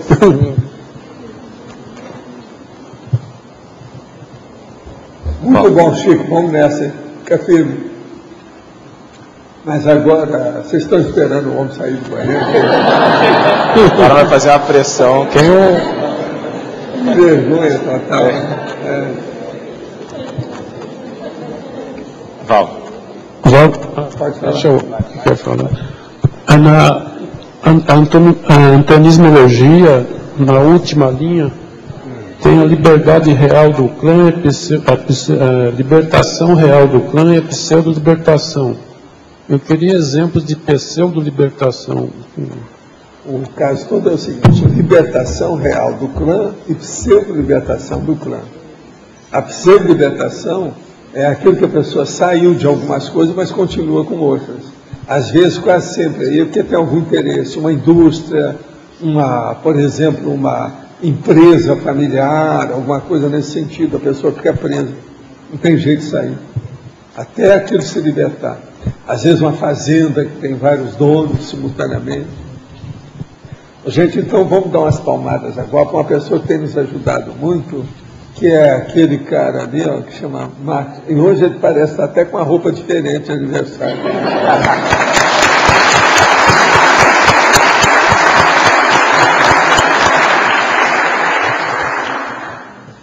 A roupa está diferente mesmo? Caso sério. Uns casam hoje, outros fazem aniversário. É a vida, né? O mundo não pode parar, né? A vida tem que continuar. O show tem que continuar. Não é isso? Aqui na página 65, legislogia, a segunda lei que você coloca, você poderia falar como funciona isso? Exemplificando. A lei do maior esforço evolutivo. Não, a segunda. A lei da grupo Carmalidade, da orientação dos evoluciólogos, na definição da PROEX do intermissivista. O caso aqui é o seguinte: ele vê nessa história qual é, primeiro, a holobiografia do intermissivista. Depois ele vê quem que é que ele tem afinidade. E vê o povo que está mais ou menos encaminhado para a ressoma. Aí começa a examinar. Geralmente, quando ele vai tratar do assunto, ele já estudou o dossiê de todo mundo. Então ele sabe qual a tendência, ou qual a indicação que ele pode entrar nisso aí. E é assim que as coisas vão se dando. É preciso ver, ele olha demais o processo da afinidade e vê as possibilidades da pessoa desempenhar ou executar uma programação existencial, vamos dizer, viável, entende? Positiva, um resultado dentro daquele núcleo de pessoas. E isso é assim que o negócio começa a funcionar. Agora, eles sabem essas coisas com muito mais detalhe que a gente. A ficha que eles têm é superior à que nós conhecemos aqui. Mas, por exemplo, você também já comentou que às vezes a pessoa vem porque ela quer ressarcir algumas dívidas, né, ali, e aí aquilo entra agora, como um critério também. Às vezes vem só na base da interação empática. É igualzinho aquela senhora, por exemplo, que saía do corpo e via a filha que ela ia ter antes de nascer. Eu já encontrava, já sabia de tudo. E todo mundo com muita satisfação. E outra coisa, o parto saía bem, não tinha acidente, não tinha nada, se dava bem, a criança nascia cheia de vida. Tudo isso eu já vi. Mais de uma pessoa. Agora, nesse processo, Valdo, existe plano de contingência?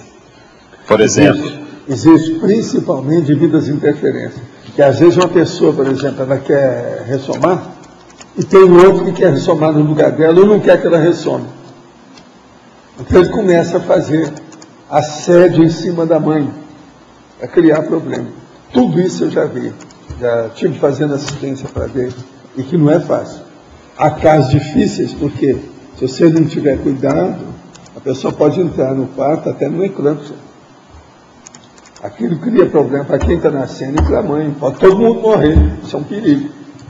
E eles, às vezes, mexem com essas coisas. Quer dizer, outra consciência que quer impedir o processo. Eu já vi casos assim que a gestação, está entendendo? Toda aquela gravidez foi levada como se estivesse carregando ovos. Olhando tudo, semana por semana, tudo que havia, porque o negócio estava difícil. Divido. Agora é lógico, essa pessoa que ia renascer ia fazer um servição. Os outros não estão querendo nada. Teve casos que foi de grande êxito. A gente conseguiu tudo. Agora, a hora que a pessoa nasce com aquilo tudo, quase sempre esses que estavam sendo perseguidos vão ser encaminhados na hora. Sim. Dá um baque neles danado, porque tem que tomar atitude. Por exemplo, seu caso, que seu pai e sua mãe se separaram, ficaram aquele tempo fora e tal, você ajudou ali diretamente para juntá-los. Mas vamos dizer que não conseguisse, por algum motivo, seu pai não conseguisse voltar e tal. Aí teria um plano B, né? Você teria um plano B. Sempre tem. Mas possivelmente a mãe seria a mesma? Aí eu não sei. Às vezes pode não ser, né? Não sei. Minha mãe era muito simpática quando moça. Eu tenho foto dela lá nesse álbum aí, tá mostrando. É muito simpática. Outra coisa, muito prendada, né? Naquela ocasião tinha muito esse negócio das prendas, né? Sim. Ela era muito prendada, muito cheia de vamos dizer, de dons. Você está entendendo? Artista. Então, aquilo tudo atraía todo mundo, né? Mas, ela sempre se salientou na escola e tal. Mas num caso desse, Valdo, tem um dos dois que predomina na sua relação, né? Quer dizer, qualquer pessoa. No caso é ela. No caso seu era sua mãe. Na família todo mundo sabe que é ela. A minha sobrinha estava me falando, o que é que teve em Monte Carmelo para você nascer lá? Era só. Aí eu falei que foi o Monte Carmelo, aquela história. Foi Monte Carmelo. Monte Carmelo é onde Jesus Cristo descansou. Porque, por exemplo, viria o pai e uma mãe, aí eles separaram, e aí a pessoa às vezes vai ter que ser encaminhada para um dos dois, no caso, né? Ou outra coisa, ou faz outro plano, com outra equipe. Agora, essa é... Você tem que lembrar o seguinte, um caso igual eu, um caso igual você, do Mário, da Adriana, do Arlindário, é muita gente que nós temos contato em relação. Isso. Tudo quanto é Qual é o critério hierárquico? Nós somos herados. Aquele negócio que eu falo, herado. Quer dizer, é tudo velho de guerra. Certo. Entende? Mas, então o negócio tem gente demais. Tá, mas aí eu queria botar uma outra variável, o atrator ressomático nisso. No caso, o atrator ressomático, quando tem, ele é o que predomina em primeiro, como primeiro critério, não é? Por exemplo, você é o atrator ressomático do grupo. Mas escuta, vamos só entender uma coisa. O meu caso, você olha o que é que a minha mãe me ajudou. Mas veja o que é que eu e minha mãe ajudamos os outros. Raciocina nisso. O negócio ideal na vida da gente, eu vou falar para vocês, doravante é bom vocês pensarem isso que eu vou falar aqui. Quando vocês forem agora pensar na próxima vida, pense que tudo você pode estar fazendo assistência, esqueça você. É isso que eu sempre fiz. A hora que você arranjar uma dupla, é assistencial. Você vai renascer, é assistencial. Você vai fazer qualquer coisa, é assistencial.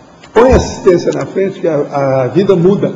Os interesses são outros. A finalidade é outro, o objetivo mudou. Então pensa bem, por exemplo, a hora que eu renasci lá com essa turma, eu equilibrei um monte de coisa. Em tudo isso. O processo do centro espírita, o problema do meu pai, o processo do homem que está sendo morto, a vida dele que mudou, que ele nunca mais foi trabalhar na questão lá dos mineradores, o processo todo. O meu avô, que era delegado com aquelas coisas todas, viveu até 95 anos, ele ficou um período bem perturbado para acertar o povo dele. Mesmo assim, eu fui 22 anos depois tirar ele lá do buraco. Presta atenção, olha só como é que está o movimento disso. E meu avô era fora de série, uma senhora personalidade, quer dizer, ninguém esperava aquilo, mas agora, ele era muito bitolado. Você está entendendo? É ele que tinha aquele negócio de deitar a elegância. Ah, sim, dá. Sabe a história? Na porta, né? Ele ficava certinho e saía daquele jeito. Eu colocava o terno, encostava numa quina, sabe, para ficar certinho, encostava a cabeça, e ele saía empinado. Ele tinha, assim, uma filosofia de vida 100%, uma opção de coisa. Agora, você notava, né, que é um cara do feudalismo e tal, bem claro. Agora, Valdo, nesse critério ressomático, se a gente considerar já numa condição de intermissivista de Marx Proex, o fator do atrator ressomático, a gente pode colocar como sendo a primeira variável, né? E aí depois vem a questão da família por esses itens que você falou de afinidade. Então, por exemplo, você nasceu no Brasil, como atrator ressomático do nosso grupo, nós teríamos que, pelo menos a maioria, nascer no Brasil. É uma boa parte. Seria esse o raciocínio? Quer dizer, então vamos ver. Mas isso já foi feito por Serenão. Certo, mas então... Isso não foi nem transmentor, não foi ninguém. Não. Mas então a nossa família, por exemplo, eu tenho lá, meus pais você conhece. Isso veio num segundo momento.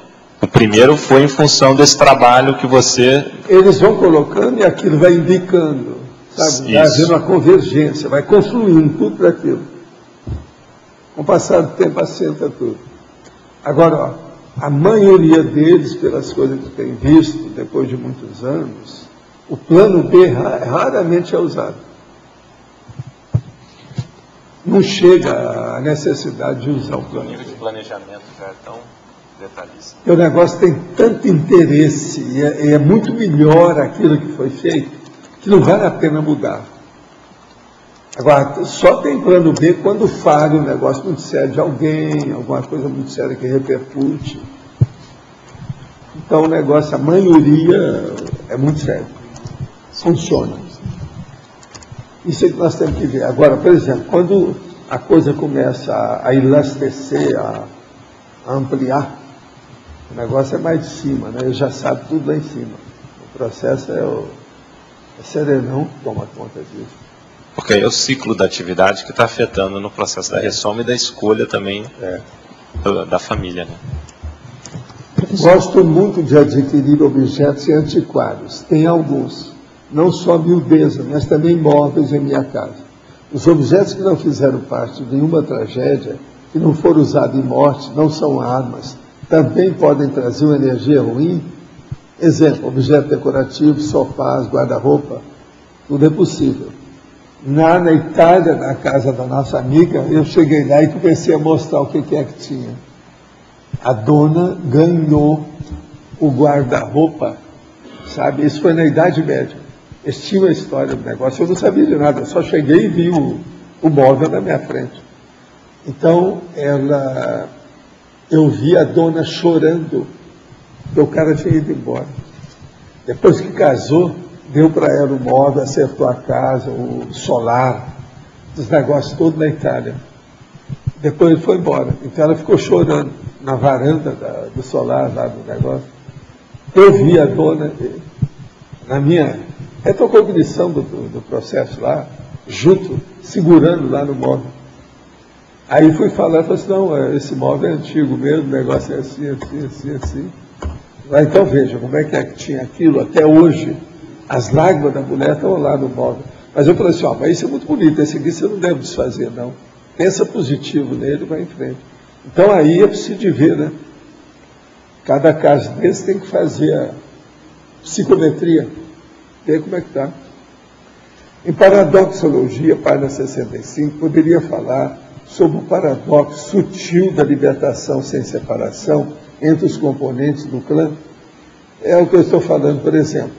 Tem gente que mora na mesma cidade, no mesmo bairro, e passa 5 anos sem um visitar o outro. Isso acontece muito aqui no Paraná. Eu mesmo vi gente aí perto da família, aí, umas famílias que eu conheço, que o povo morava numa casa, o outro morava aí. Nem se cumprimentavam. Tudo parente. Aqui, vocês sabem, Curitiba, os curitibóis, eles mesmos falaram, eu já escrevi sobre isso, que o cara está no mesmo edifício, está lá 10 anos, está morando no mesmo andar. Eles não se conhecem. Então, veja, existe isso tudo. Isso tudo tem um processo de clã no meio do clã, aí com a opção de coisa. Se as pessoas, de modo geral, são assim, pensa bem. E outra coisa, aqui no Paraná, está cheio de imigrantes, né? Só Foz tem 75 etnias. Mas eles conseguem viver aqui. Agora, Curitiba tem coisa esquisita. Todo mundo sabe disso. A pessoa está aí, vê todo dia, nem se cumprimenta, não tem nada. É assim ou não é? Vocês são lá de Curitiba. Nessa manhã, meu marido acordou com dor de cabeça e eu também. Ele se levantou para pegar um remédio e eu pedi que trouxesse um para mim.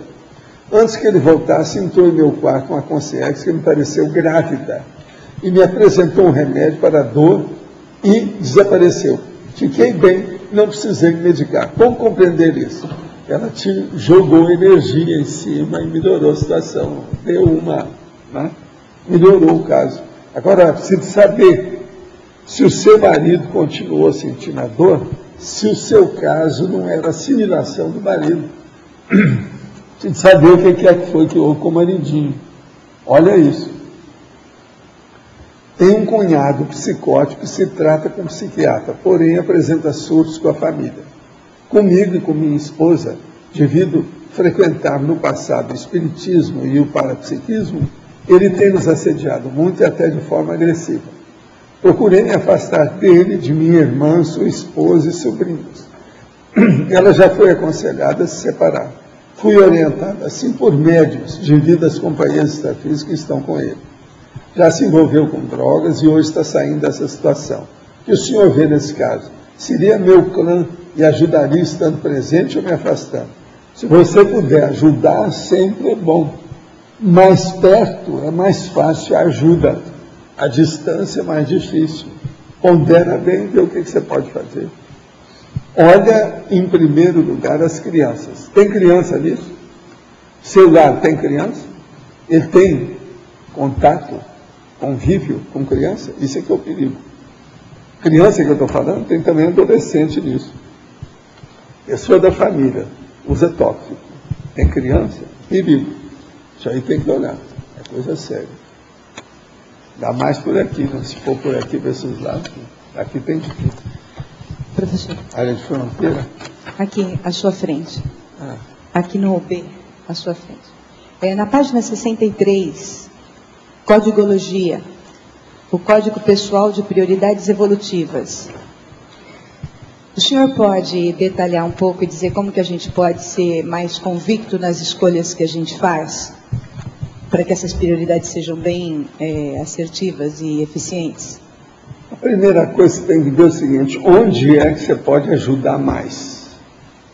Onde é que você pode ajudar mais efetivamente? Onde é que você pode ajudar maior número de pessoas? Se você escolher por aí, você vai errar pouco. O Código Pessoal de Prioridades Evolutivas. Gente, isso é na página 64, não é 63 que ela falou. Agora, é no detalhismo, Códigologia, o Código Pessoal de Prioridades Evolutivas. Agora, veja, você viu antes o que eu estou falando? O Código Grupal de Cosmoética sinalizando o momento da maxidissidência. Maxidissidência, no caso, é quando você sai para uma coisa melhor. Na família, o processo do clã, isso acontece demais. Não é só ideologicamente, não. Às vezes é emocionalmente mesmo. É de família, um processo sociológico no caso. De modo que o Código Pessoal de Prioridades Evolutivas, olha o que é o melhor. Onde é que você vai achar? Onde é que vai ter o resultado mais adequado? Aonde o resultado vai ser substancioso, melhor? É por aí que tem que ver. Professor, aqui na página 64, sinergismologia, gostaria que você comentasse esse sinergismo, autodiscernimento evolutivo, vontade inquebrantável, intencionalidade cosmoética, saldo positivo na ficha evolutiva pessoal. Relacionando isso com a... Primeiro, o autodiscernimento evolutivo é a coisa mais séria que uma pessoa pode ter. Isso é que mostra que ela tem equilíbrio, que ela tem evolução, que ela sabe o que quer.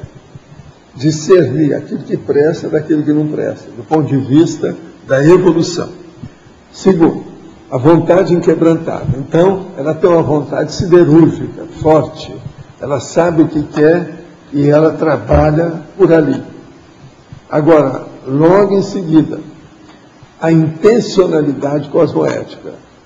Aí juntou a fome com a vontade de comer positivamente.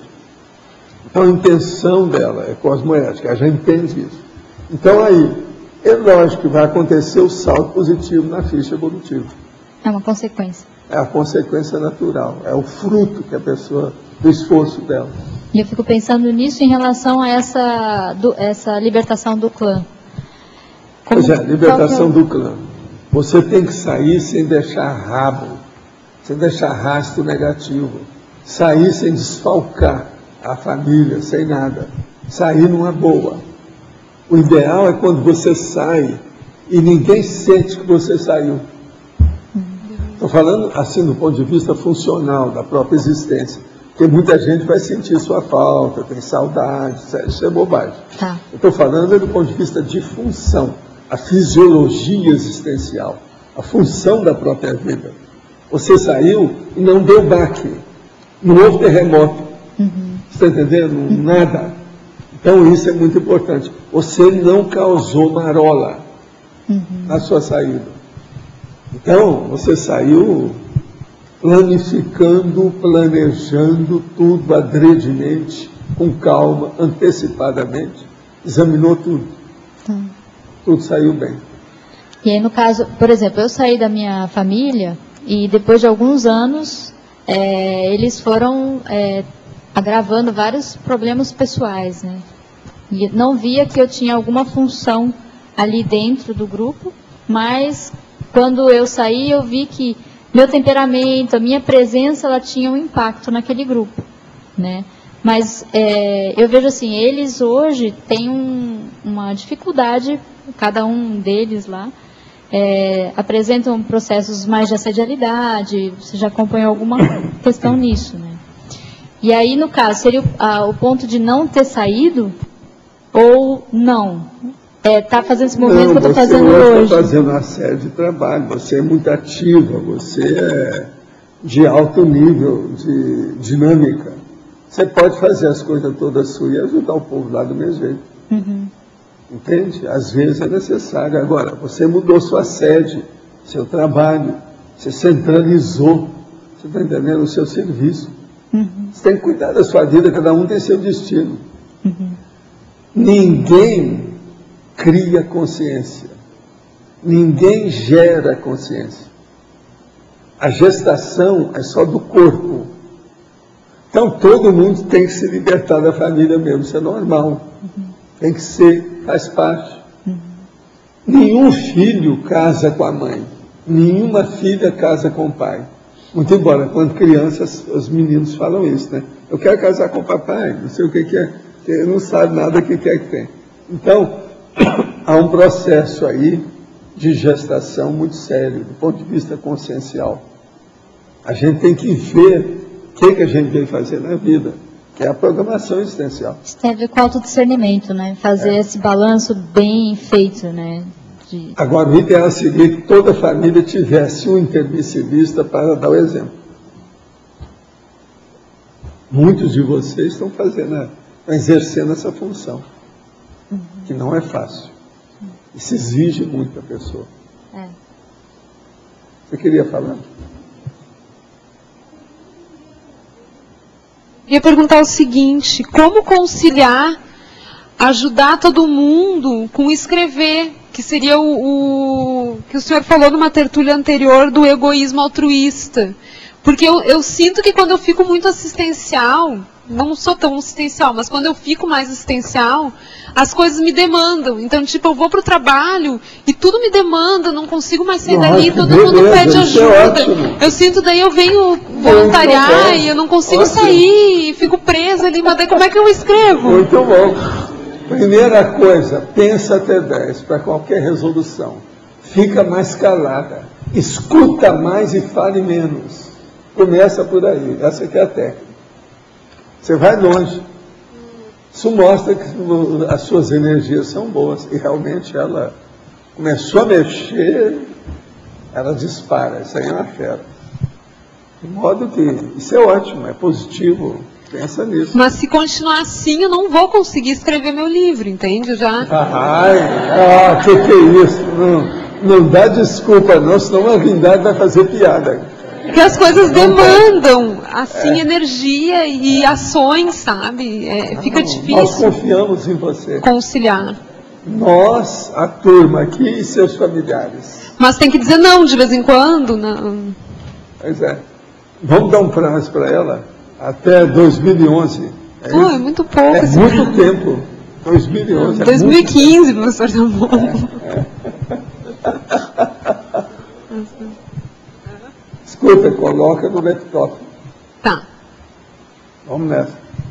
Em relação aos bagulhos energéticos, exteriorizando a energia, como posso discriminar a boa e a ruim? Não, tem que arranjar alguém que entenda disso. Quem não sabe, não adianta nada. Como eu falo, casca grossa, não dá para perceber nada. Tem que ser casca fininha ou transparente, o que não existe. Tem que perceber como é que é. Agora, chama alguém que entenda disso para ver para você, um amigo. Hein? Tem algumas fotos familiares que já dessomaram. Isso é caracterizado bagulho energético? Não. Se a pessoa era até boa, que você gosta dela, não tem nada demais. Agora vamos supor que seja o cara que matou 6. Aí já muda de figura. Já pensei nisso várias vezes, mas não tenho coragem de jogar essas fotos fora. Também tem meu álbum de formatura de faculdade, sendo que meu padrinho de formatura já dessomou. Esse álbum pode ser também um bagulho energético? Não. Se fosse, era difícil me desvencilhar dele. Comente sobre isso. Não, nada disso é. Você tem que olhar o seguinte, por exemplo, aquela foto do seu avô com o pé em cima do elefante e um fuzil enorme que ele acabou de matar o elefante. Essa não é boa.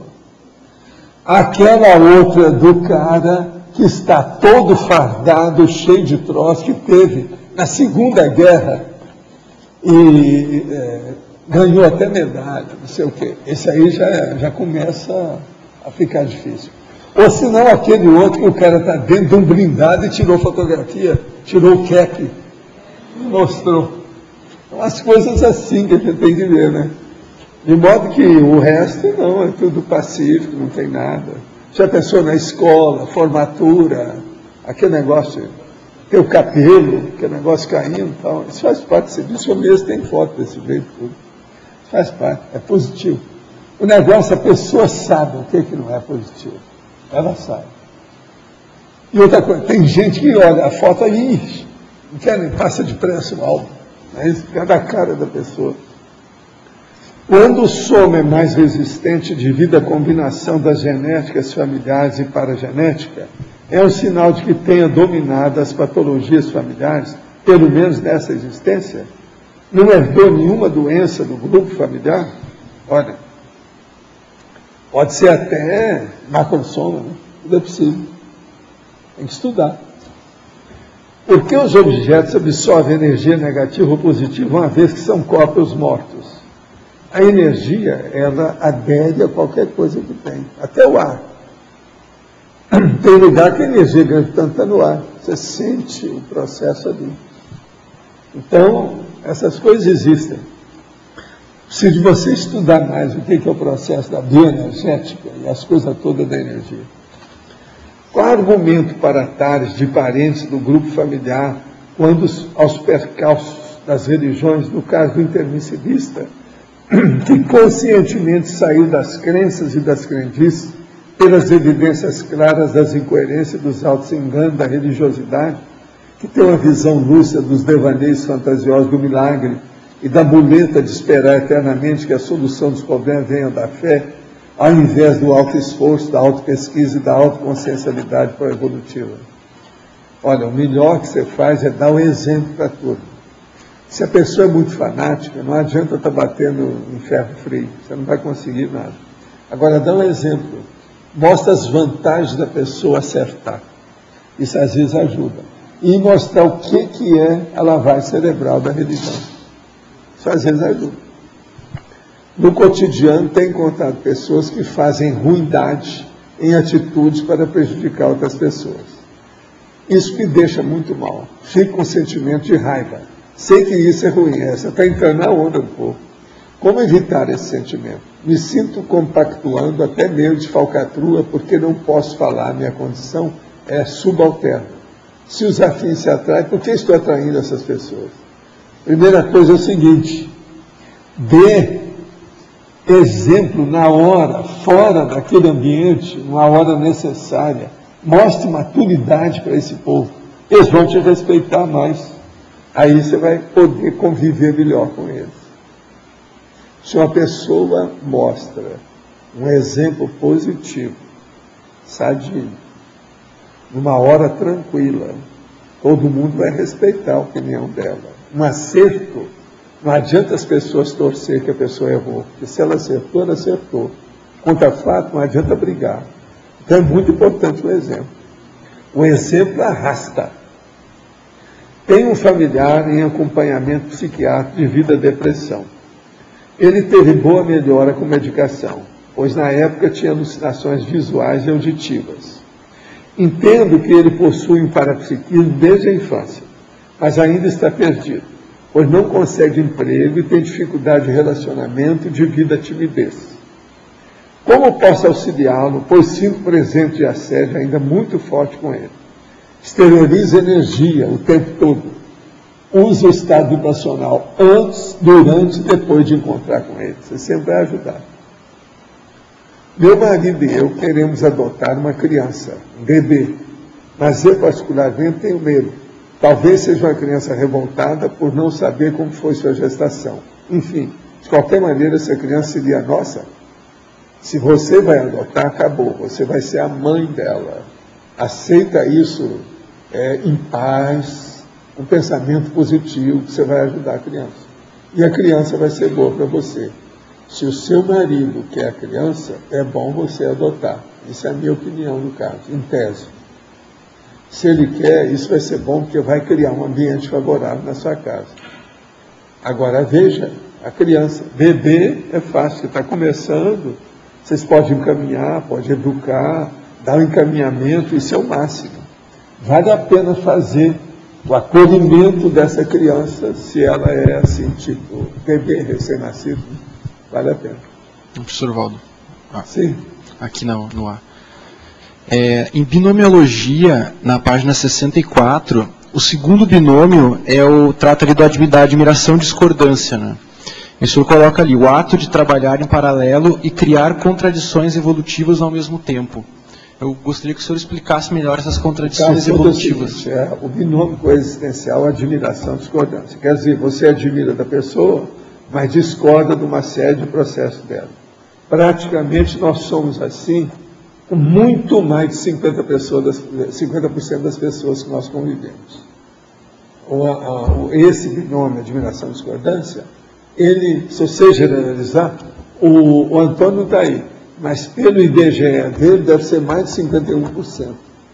Isso não é ou não é? Vocês não acham que é assim? Ô Mário, o que você acha? Não é? Então agora vamos entender. O ato de trabalhar em paralelo e criar contradições evolutivas ao mesmo tempo, que é o que acontece. Se você, por exemplo, entra e mostra maior maturidade, você vai criar problema, mas vai dar um exemplo fora de série para essas pessoas. Então, esse binômio é um dos mais sérios desse verbete aqui. Binômio coexistencial, quer dizer, coexistência pacífica. Você está convivendo com a pessoa. Você admira e discorda. Que é o ato de trabalhar em paralelo. Quer dizer, um está aqui, o outro está ali. E criar contradições evolutivas ao mesmo tempo, para dar um exemplo. Isso ajuda demais. Pensa bem. O que são essas contradições evolutivas? Por exemplo, um é apaixonado pela religião, você não é. Um não quer fazer assistência de nada, só pensa no pé de meia dele, que ele quer ficar cada vez mais rico. Você já abre mão da opção de pôr, já faz assistência. Isso tudo são contradições evolutivas positivas. Vai dar um impacto, vai fazer a pessoa pensar. Entende? Agora, você deve mostrar que você está bem, que você está tranquilo, que você é feliz com aquilo que você está fazendo. Esse exemplo Não tem jeito a pessoa combater uma coisa dessa. É aquilo que eu estou falando, contra fatos, a pessoa não pode brigar. O fato é irresistível. O exemplo arrasta. Pensa nisso. A coisa muda, é diferente. Tem alguém que está com o microfone aí ainda? Como é que está? Alô? Professor? Sim. Aqui. Meus pais vieram morar comigo depois de 36 anos que eu morava sozinha, eu me separei do meu marido e estou recebendo eles na minha casa. Isso significa que, sempre significaria que ainda existe uma pendência a ser resolvida? Ou, por eles estarem precisando, eles vieram? Ainda tem, né? Não há dúvida. Os fatos estão mostrando, né? Se aconteceu, tudo tem sua razão. Ajuda aquilo que você puder. Obrigada. Às vezes tem um restinho, aquele 5% que ficou sem pagar e tem que entrar. Agora, fala em pagamento, eu vou lembrar. Banco do Brasil, agência 3270-0, conta corrente 88.000-0, intermissivista tertuliário. É a tempestade publicitária do tertuliário, do intermissivista que nós vamos fazer. Vocês ficam sabendo o que nós estamos urdindo atualmente. Tudo indica que vai sair tudo esse mês mesmo, a situação toda. Já está tudo aí, né? Agora, falta pouco para fazer o caso. Agora, 410 é o total que eles estão pensando que vão gastar da situação. Para os melhores jornais de notícia, aqueles noticiários. É o que é mais escolhido, que é o melhor para as coisas. Eu acho que é positivo. Vamos ver como é que fica. Agora, nós vamos ver também quem é que vai ser o doutor. A gente não pode fazer até um concurso para saber quem é que falou, porque não vai dizer quem é. Vamos ver pela voz, a situação, como é que é isso. Tudo. Espere. Quem viver, verá. Não é isso? Quem viver. Não é isso? Então, os nossos comerciais, por favor.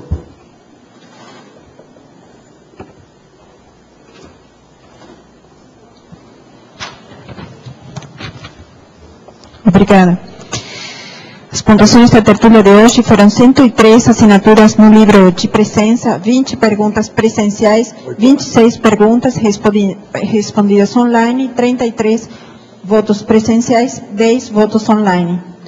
Hoje vamos ter 8 recados. Will e a Milena, Apex, Dulce, Formação de Autores, Telma, Acoplamentário, César, Vila Consciência, Tamara, Laboratórios, Nara, Prova de Imagística, Rosa, Lexicologia, Marcos, Sessão Pipoca.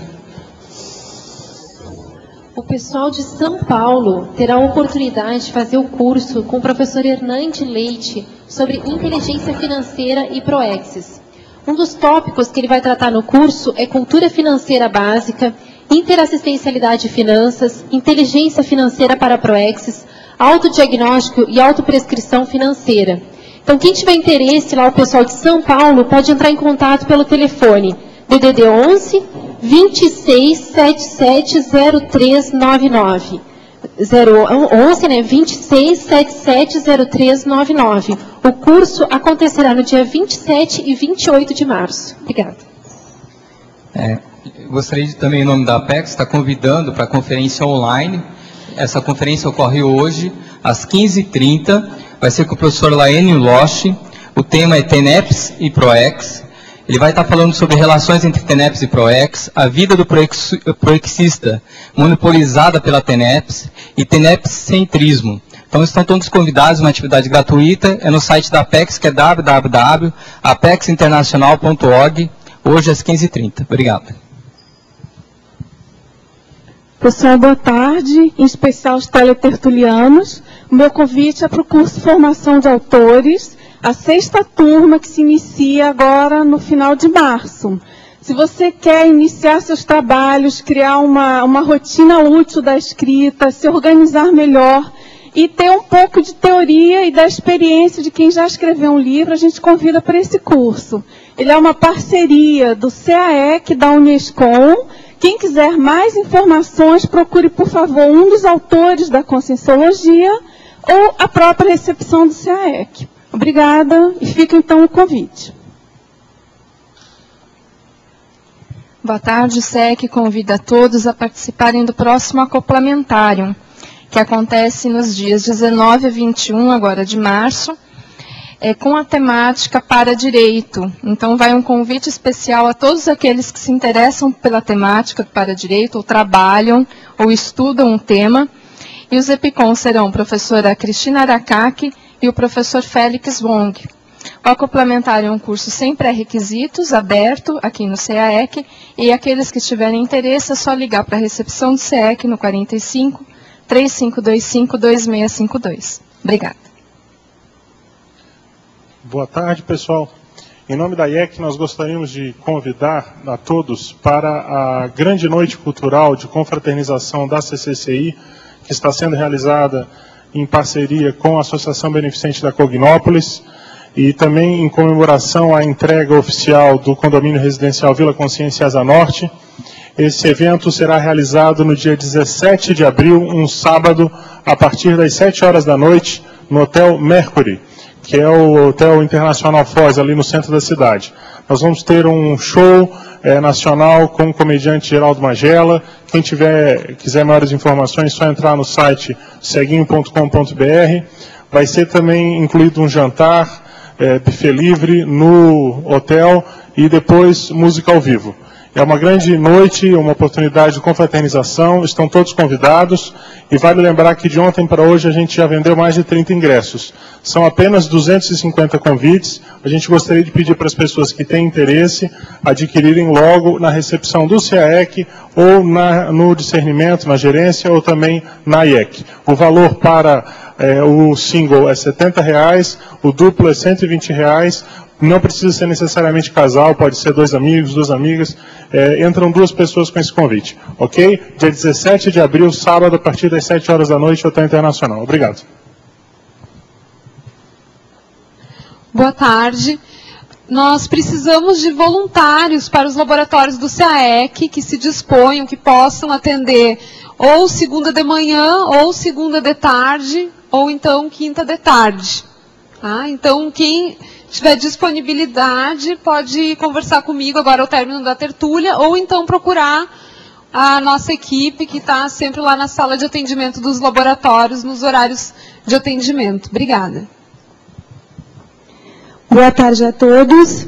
O CAEC convida para o segundo final de semana de qualificação pensênica, que vai acontecer aqui durante o feriado de Páscoa. São 3 eventos com o objetivo de exercitar a capacidade de imaginação, raciocínio e criatividade. No dia 3, no sábado, no discernimento, a gente terá a segunda edição da prova de Imagística. É uma prova que consiste em reunir os participantes todos em frente a uma mesa com um objeto, são 200 vagas, 200 objetos diferentes. Cada pessoa, então, tem o desafio de estabelecer relações, o máximo de relações possível com relação àquele objeto. Então, essa prova, ela ajuda também no raciocínio lógico, na linearidade pensênica. No dia 3 também, à tarde, o professor Pedro Marcelino vai estar ministrando a oficina de quadrinhos de escrita imagética, onde então ele vai aprofundar a definição de técnicas de escrita imagética e as aplicações dessas técnicas na conscienciologia. No dia 4, nós temos então, no domingo, um curso inédito com o professor aqui no Tertuliário, com o professor Valdo Vieira, que é o curso sobre criatividade e quadrinhologia. Nesse curso ele vai abordar a experiência, então, de colecionador, enfim, falando sobre todas as noções que se pode ter a partir dos gibis. Também vão se utilizar nesse dia materiais da gibiteca, como casuística didática, para a gente entender melhor. Então, são 3 atividades, o valor promocional é de R$ 240 em 3 vezes de R$ 90, até o dia 30 de março. Obrigada. Boa tarde. O meu convite é para o curso Lexicologia. Esse curso é para estudar os dicionários do Holociclo. Nós temos lá à nossa disposição mais de 5.000 dicionários, mas muitos de nós não sabem usá-los, né? Não sabem aproveitar todo esse material que nós temos lá. Então, esse curso, ele tem como benefícios a retilinearidade autopensênica, o autodesassédio mental somático, desdramatização do que é um dicionário, técnicas de ampliação da autopesquisa, entre outros. Ele vai ocorrer no próximo final de semana, do dia 12 ao dia 14 agora de março, sendo que na sexta-feira ele começa às 15 horas, o que possibilita o pessoal que mora fora de Foz do Iguaçu chegar aqui em Foz do Iguaçu até às 15 horas, isso facilita, né? Então nós convidamos a todos, qualquer maiores informações, pelo telefone 3525-2652, com a recepção do CAEC. Obrigada. Gente, então, estou divulgando de novo a sessão Pipoca de amanhã, domingo, dia 7, né, com o filme Ágora. Né, já falei aqui, mas vou repetir a história da Hipácia, matemática e filósofa. Tem muita coisa de conscienciologia, verponologia, megafraternismo, uma série de coisas legais. O filme é muito bom. O Valdo divulgou dia 18 na tertúlia. A gente vai votar amanhã também o filme A Onda, né, para quem quiser participar da votação. Então amanhã às 8 horas, no discernimento, 5 pratas, isenção para quem levar comes e bebes.